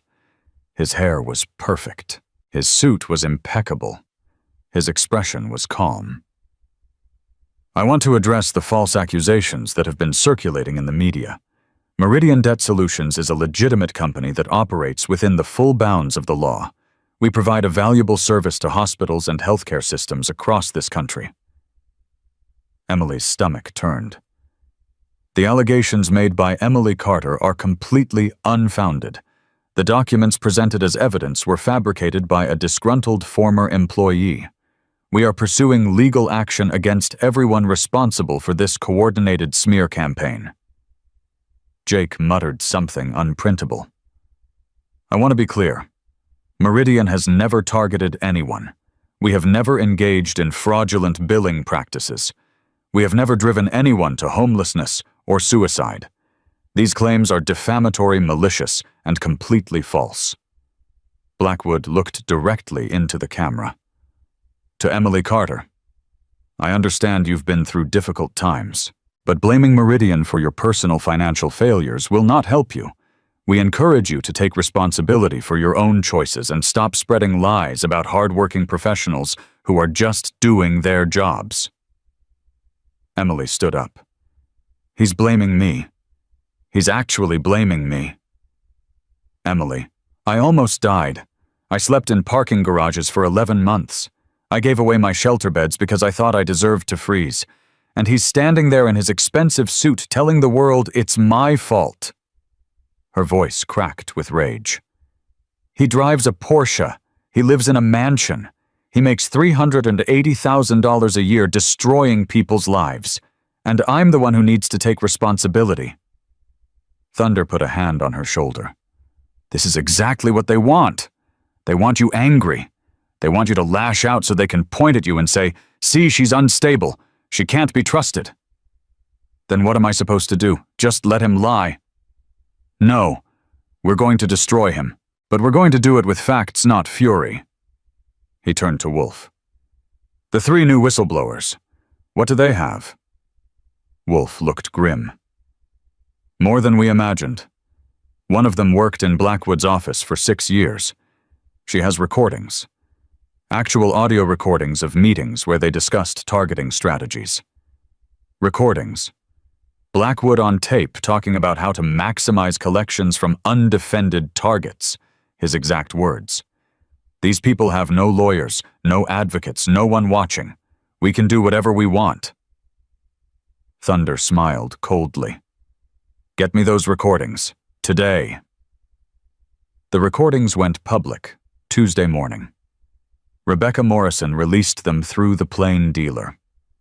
Richard Blackwood's voice unmistakable, discussing how to exploit vulnerable people. Young nurses are perfect targets. They're desperate to keep their licenses. They'll pay anything to protect their careers. We push hard and fast. By the time they realize what's happening, they're already trapped. Another clip. Bankruptcy protection, please. We wrote the laws. We know every loophole. These people can't escape us even if they try. And the worst one. So what if some of them can't handle the pressure? That's not our problem. We're not responsible for what they do to themselves. We're just collecting what we're owed. The internet exploded. Richard Blackwood was trending on every platform. Politicians who'd taken his money rushed to return donations. Hospitals that had sold debt to Meridian issued statements distancing themselves from the company. And at 2 p.m. Tuesday, the Ohio Attorney General held a press conference. Based on new evidence, this office is expanding its investigation into Meridian Debt Solutions. We are now pursuing criminal charges against Richard Blackwood and other company executives for fraud, racketeering, and conspiracy to commit financial exploitation. Emily watched the announcement from the clubhouse. She was crying, not from sadness this time. They're actually doing something. The government is actually doing something. Thunder nodded. When enough people pay attention, even the government has to act. You made them pay attention, Emily. You did this. We did this. Yeah, we did. Wednesday morning, Thunder decided it was time. He'd been planning this for days, waiting for the right moment. The moment when Blackwood was weakest. I'm going to talk to him. Jake looked up sharply. Talk to who? Blackwood, face to face. Are you insane? He's got lawyers, security, probably hitmen for all we know. I'm not going to hurt him. I'm going to make him understand what he did. Emily stepped forward. I want to come. Emily, that's not... He blamed me on national television. He called me a liar. He said I should take responsibility for my own choices. I want to look him in the eye and show him exactly what his choices did to me. Thunder considered her for a long moment. All right, but we do this my way. No confrontation. No violence. Just truth. They found Blackwood at 7:45 a.m. Thursday, pulling into the parking lot of Meridian's regional headquarters. His Porsche was freshly washed. His suit was expensive. He walked toward the building like a man who still believed he was untouchable. Thunder was waiting for him. Blackwood stopped when he saw the motorcycle. The vest. The man sitting on it with his arms crossed. Who are you? My name's Thomas Williams. Jake Morrison is one of my brothers. Emily Carter saved his father's life. Blackwood's face flickered with recognition.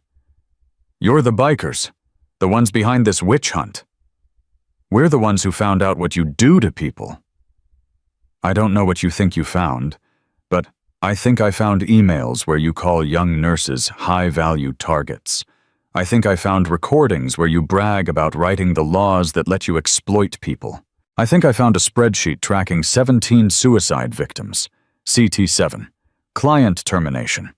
Blackwood's expression didn't change. Everything Meridian does is legal. Legal and right aren't the same thing.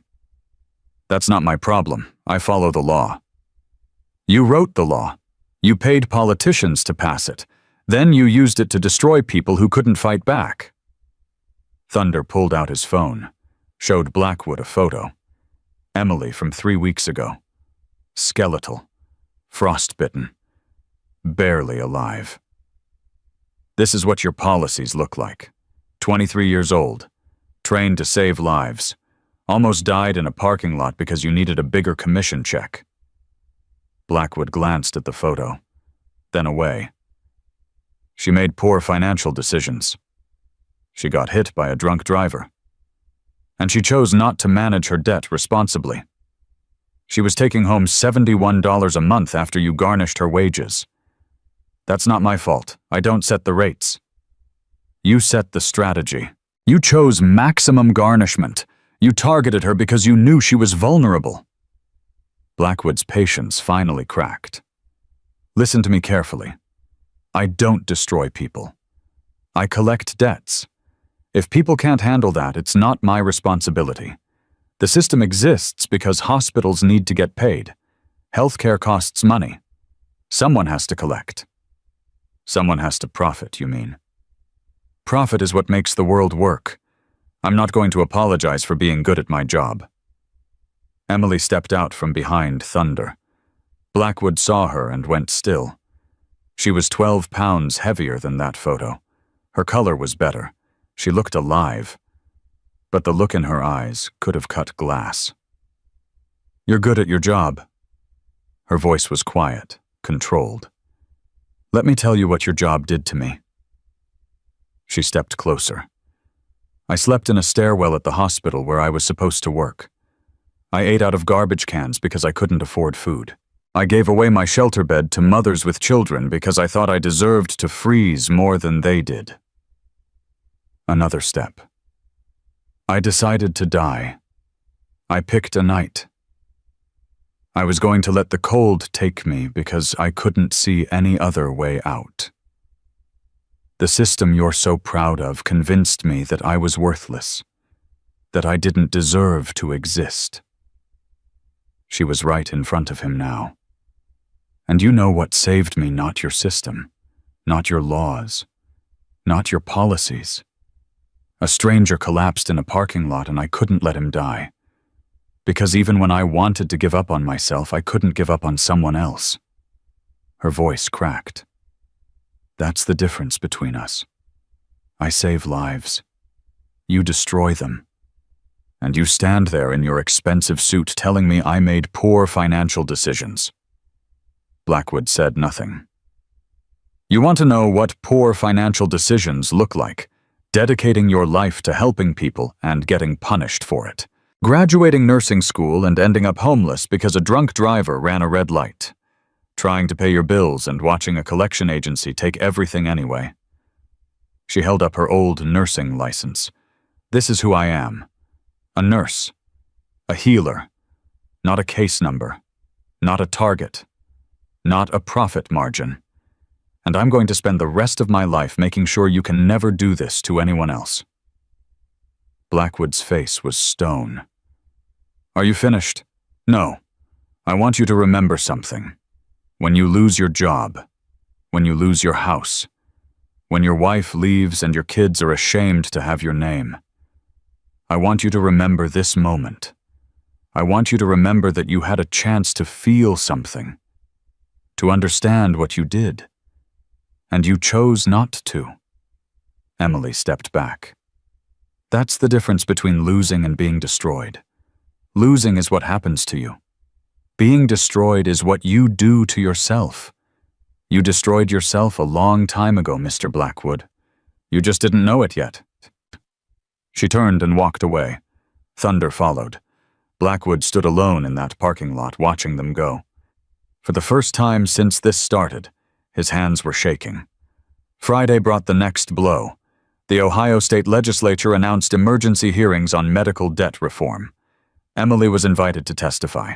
She arrived at the Capitol building wearing borrowed professional clothes. Her old suspended nursing license was pinned to her jacket. 214 motorcycles rolled into the parking lot behind her. The bikers didn't wear their vests. Thunder's orders. They looked like ordinary citizens, concerned community members. But everyone knew who they were.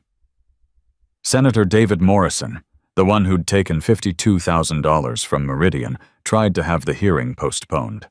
The committee chair refused. These citizens have a right to be heard. We're proceeding. Emily sat at the witness table. Cameras everywhere. Legislators watching. She told her story again. Every detail. Every document. Every moment of despair. And when she finished, she looked directly at Senator Morrison. You took $52,000 from the company that destroyed me. You sponsored the law they used to do it. How many other people did your law hurt, Senator? How many people lost their homes, their careers, their lives? Morrison's face went red.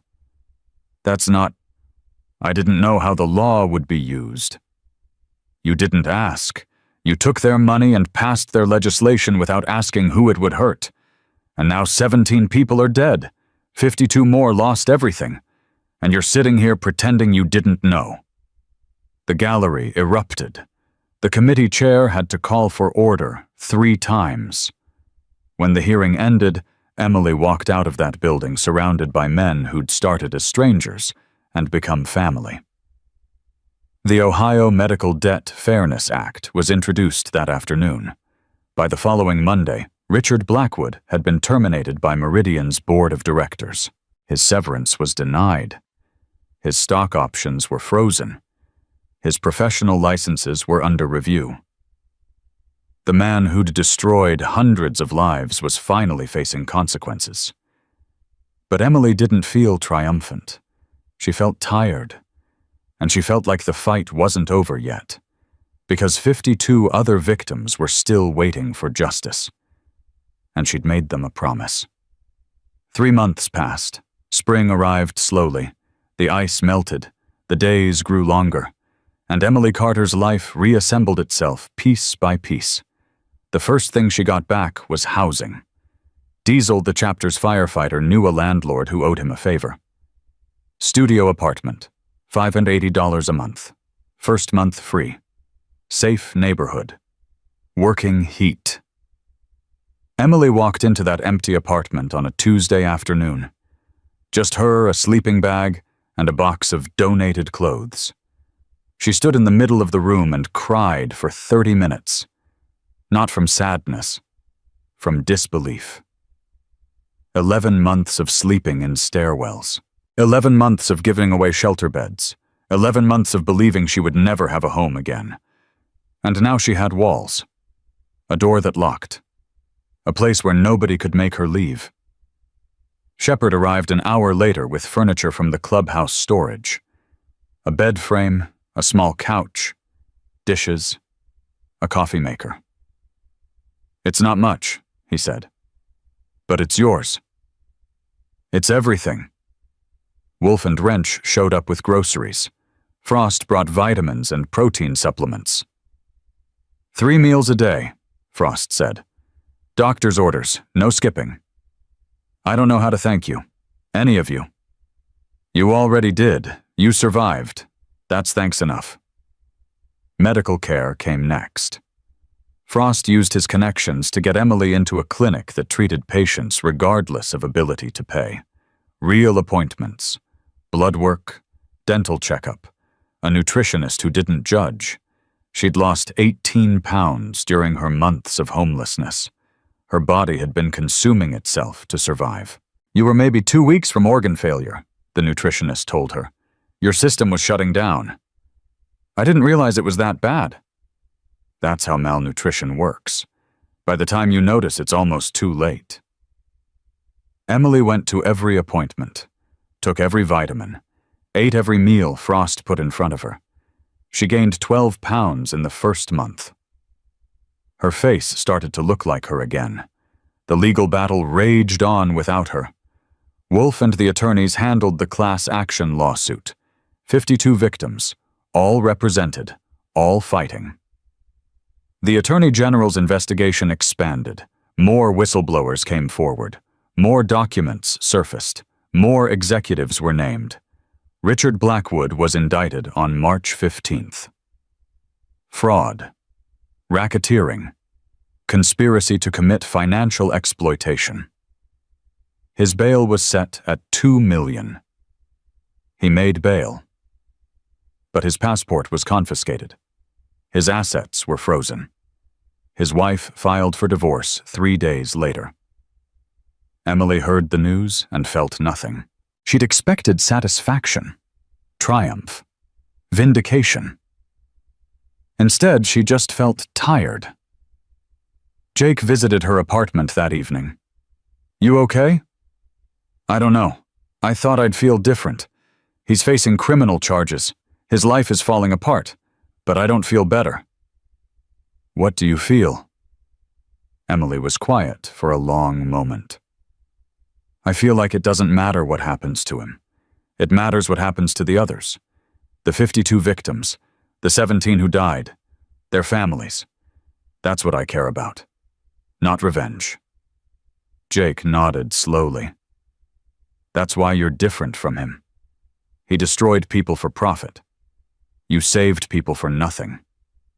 That's the difference. I didn't save anyone. I just survived." "You saved my father." Emily looked at him. "I still think about that night. What if I hadn't collapsed? What if your father's ambulance had been on time? What if I'd just let the cold take me like I planned? But you didn't. You chose to help a stranger instead of giving up. That's not nothing, Emily. That's everything." She started crying.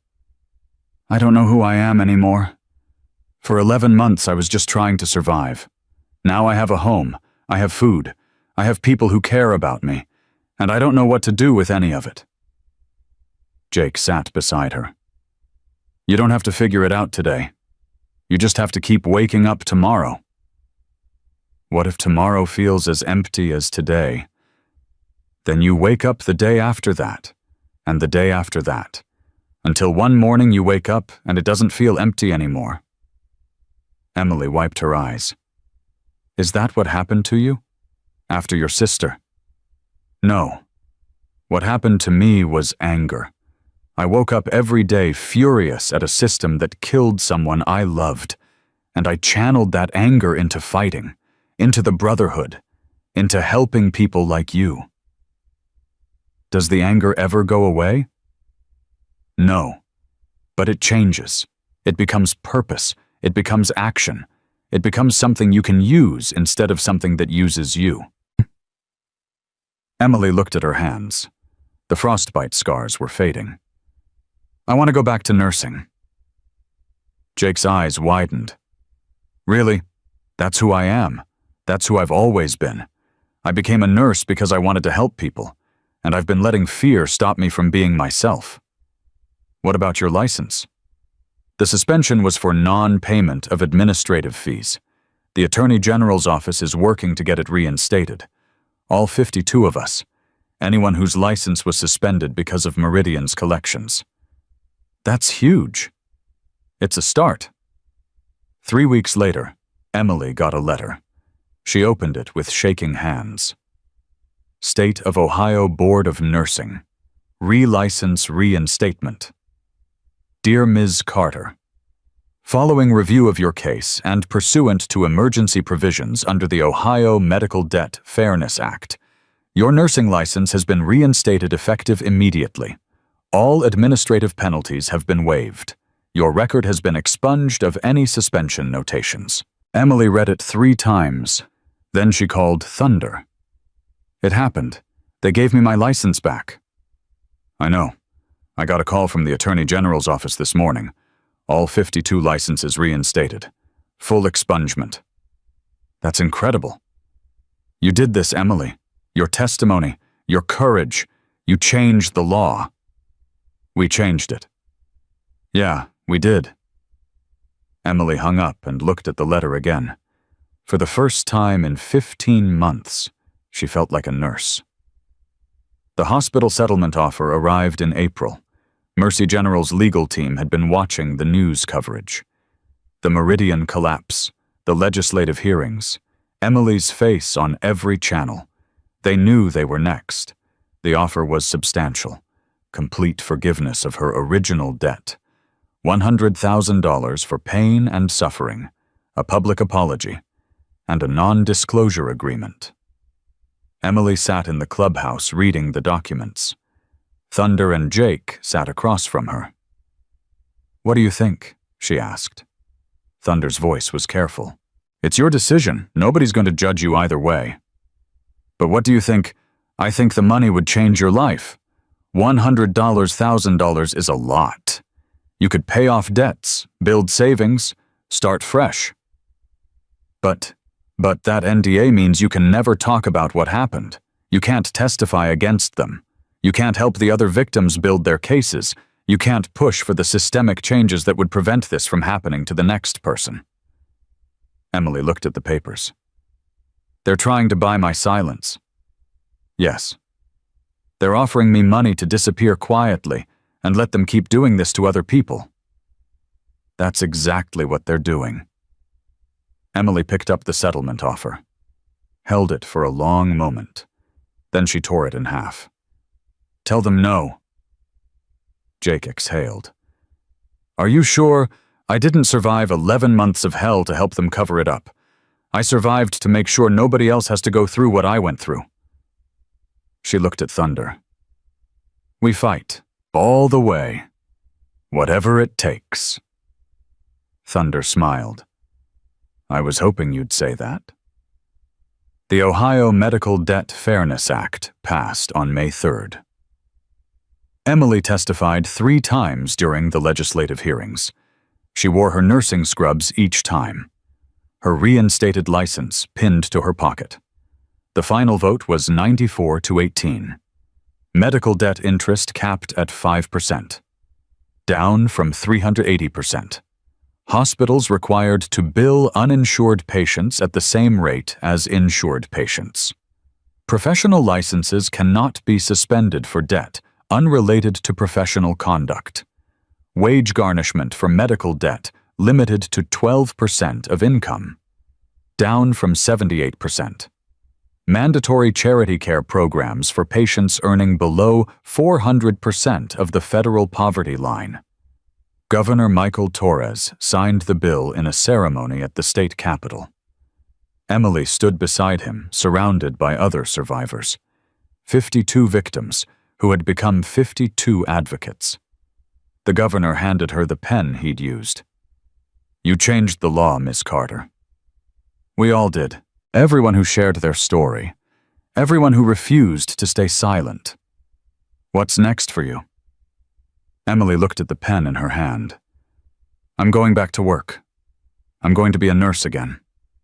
After everything you've been through, because of everything I've been through, I became a nurse to help people. That hasn't changed. The system tried to take that from me. It failed." Rebecca Morrison wrote one final article. Homeless nurse who changed Ohio law returns to medicine. Emily Carter starts new position at Cleveland Metro Hospital this week. The 23-year-old nurse whose story exposed systematic predation in medical debt collection will work in the emergency department where she trained. "I've been waiting 15 months to get back to this," Carter told the plain dealer. "Nursing isn't just my job. It's who I am." The article included a photo. Emily in new scrubs, standing tall, smiling. The same woman from that frozen parking lot, but different. Stronger. Alive. Emily's first shift was on a Thursday. She arrived at Cleveland Metro Hospital at 6:47 a.m. Her heart was pounding. Her hands were steady. The charge nurse met her at the staff entrance. "Emily Carter." That's me? I'm Margaret. I've been doing this job for 31 years. I've seen a lot of nurses come and go, but I've never met one who survived what you survived and came back fighting. I almost didn't. A lot of people helped me. That's how it works. Nobody survives alone. Welcome to the team. Emily walked into that ER like she'd never left. The sounds were familiar. The rhythm, the controlled chaos of emergency medicine. She'd spent 11 months dreaming about this. 11 months wondering if she'd ever wear scrubs again. And now she was home. Her first patient was a 73-year-old woman with chest pain, possible cardiac event. Emily moved through the assessment protocol like breathing. Vitals, history, EKG, IV access. Her hands remembered everything. The attending physician nodded approvingly. Good work, Carter. You've got good instincts. Thank you. I've been waiting a long time to use them. At 9:15 a.m., a code was called. Cardiac arrest. Trauma Bay 3. Emily grabbed the crash cart and ran. The patient was a young man, mid-20s. Motorcycle accident. Massive internal injuries. His brother stood in the corner, wearing a leather vest. Ohio chapter patches. His face was frozen with terror. Emily worked the code with her team. Chest compressions, medications, defibrillation. 6 minutes of controlled chaos. And then the monitor settled. Beep, beep, beep. Regular, strong, alive. We've got a pulse, the attending announced. Emily stepped back, breathing hard, hands shaking from adrenaline. They'd won this one. The brother in the corner was crying. He looked at Emily's name tag. Did a double take. Wait, Emily Carter, the nurse from the news. Emily nodded, still catching her breath. You're a legend, ma'am. My chapter talks about your story.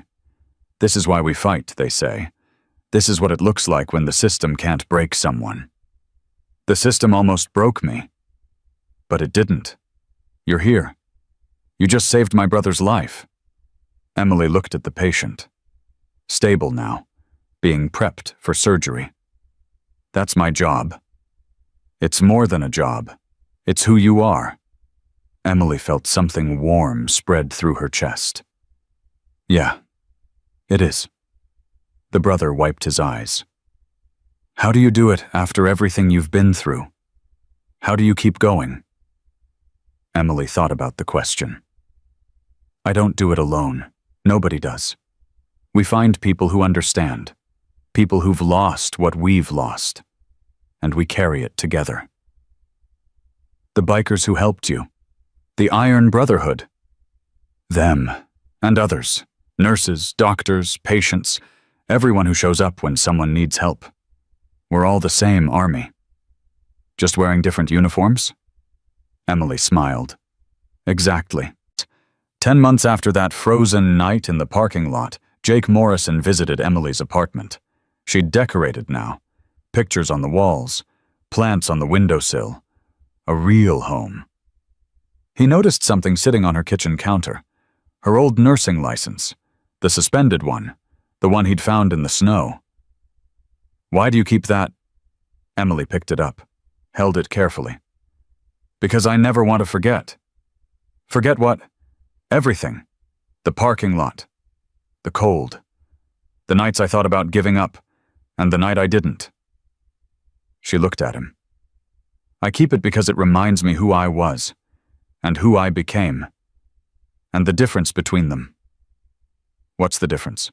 The difference is you and Thunder, and every person who showed up when I had nothing, when the government failed me, when the hospital billed me into homelessness, when the world walked past me like I was invisible.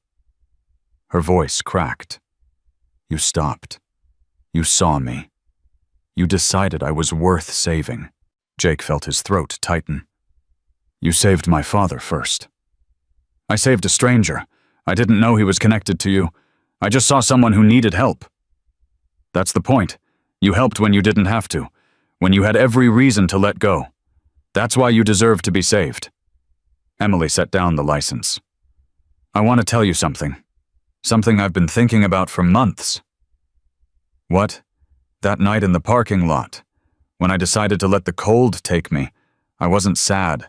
I wasn't scared. I was just tired. Tired of fighting a system that always won. Tired of trying to survive in a world that didn't want me. She took a breath. And then that man collapsed, and everything changed.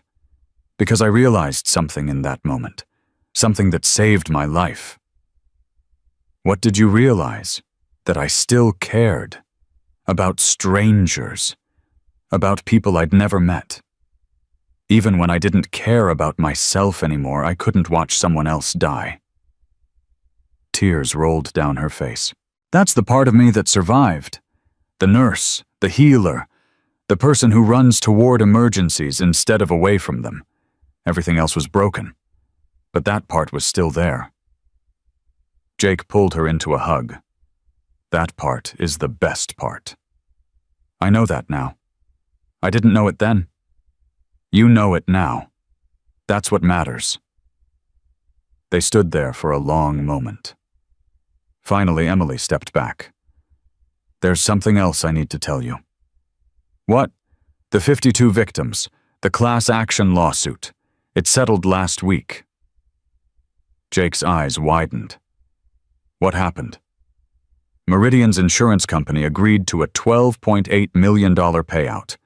All victims will receive compensation. All debts will be forgiven. All records will be expunged. That's incredible. It's not enough. Money can't give people back the years they lost. It can't bring back the 17 who died. But it's something. It's accountability. And Blackwood, trial starts in August. The prosecutors are confident. With all the evidence, the recordings, the whistleblower testimony, he's looking at 15 to 20 years. Jake exhaled slowly. It's really over.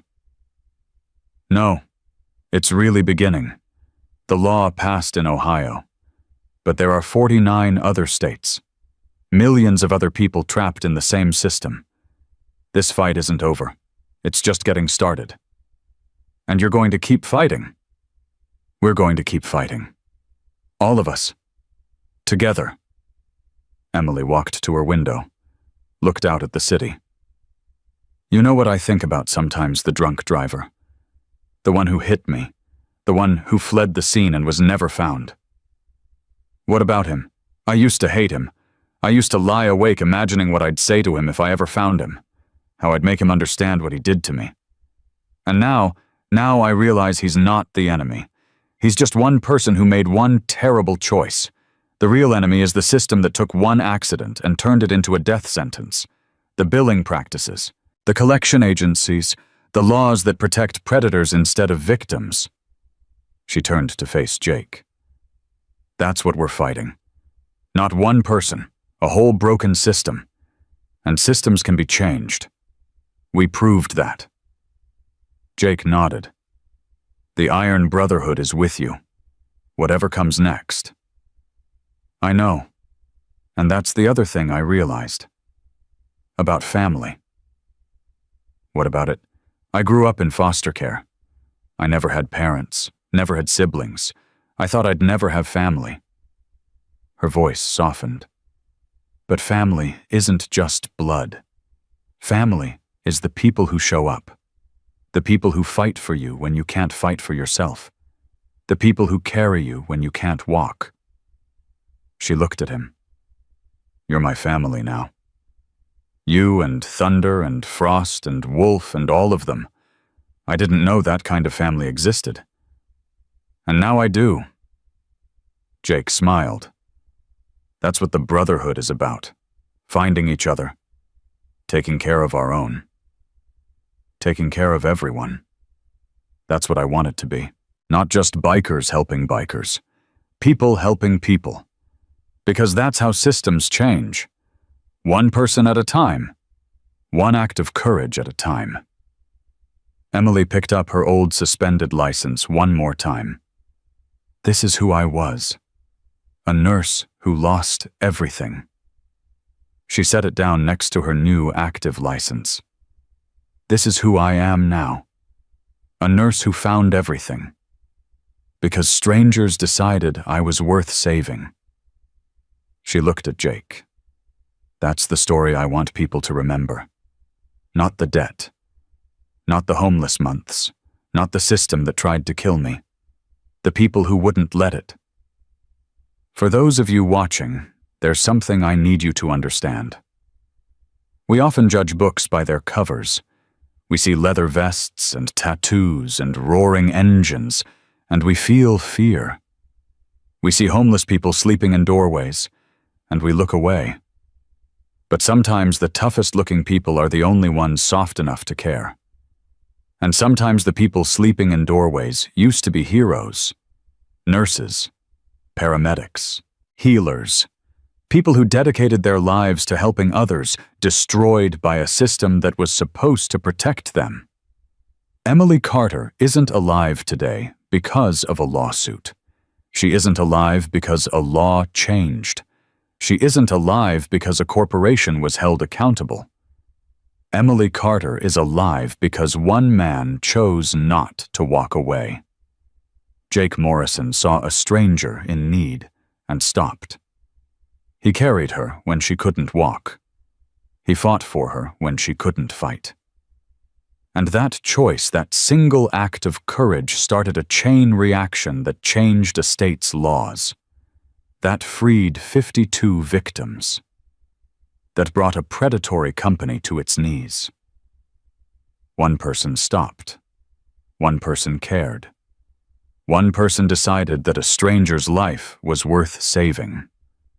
That's how systems change, not through laws alone, through people, through courage, through the simple, radical act of giving a damn about someone you've never met. Emily Carter is back in the ER now, saving lives every day, proving that the system couldn't break her. And somewhere out there right now, there's another young nurse getting a bill she can't pay, another veteran facing bankruptcy, another mother choosing between medication and rent. They're waiting for someone to stop. They're waiting for someone to see them. They're waiting for their Jake Morrison. Maybe that's you. Maybe today is the day you become the person who changes everything for someone who has nothing. Because justice doesn't always arrive in a courtroom. Sometimes it arrives on two wheels with the roar of 200 engines and a simple promise that echoes through everything the Iron Brotherhood stands for. We take care of our own. And now so does Emily Carter. She saves lives. She changes laws. She refuses to let the system that tried to destroy her destroy anyone else. That frozen girl in the parking lot became a force that brought corporations to their knees and legislators to their senses. Not because she was special. Because someone stopped. Be the one who stops. Be the one who sees. Be the one who decides that a stranger's life is worth fighting for. Because that's not just how you save one person, that's how you change the world.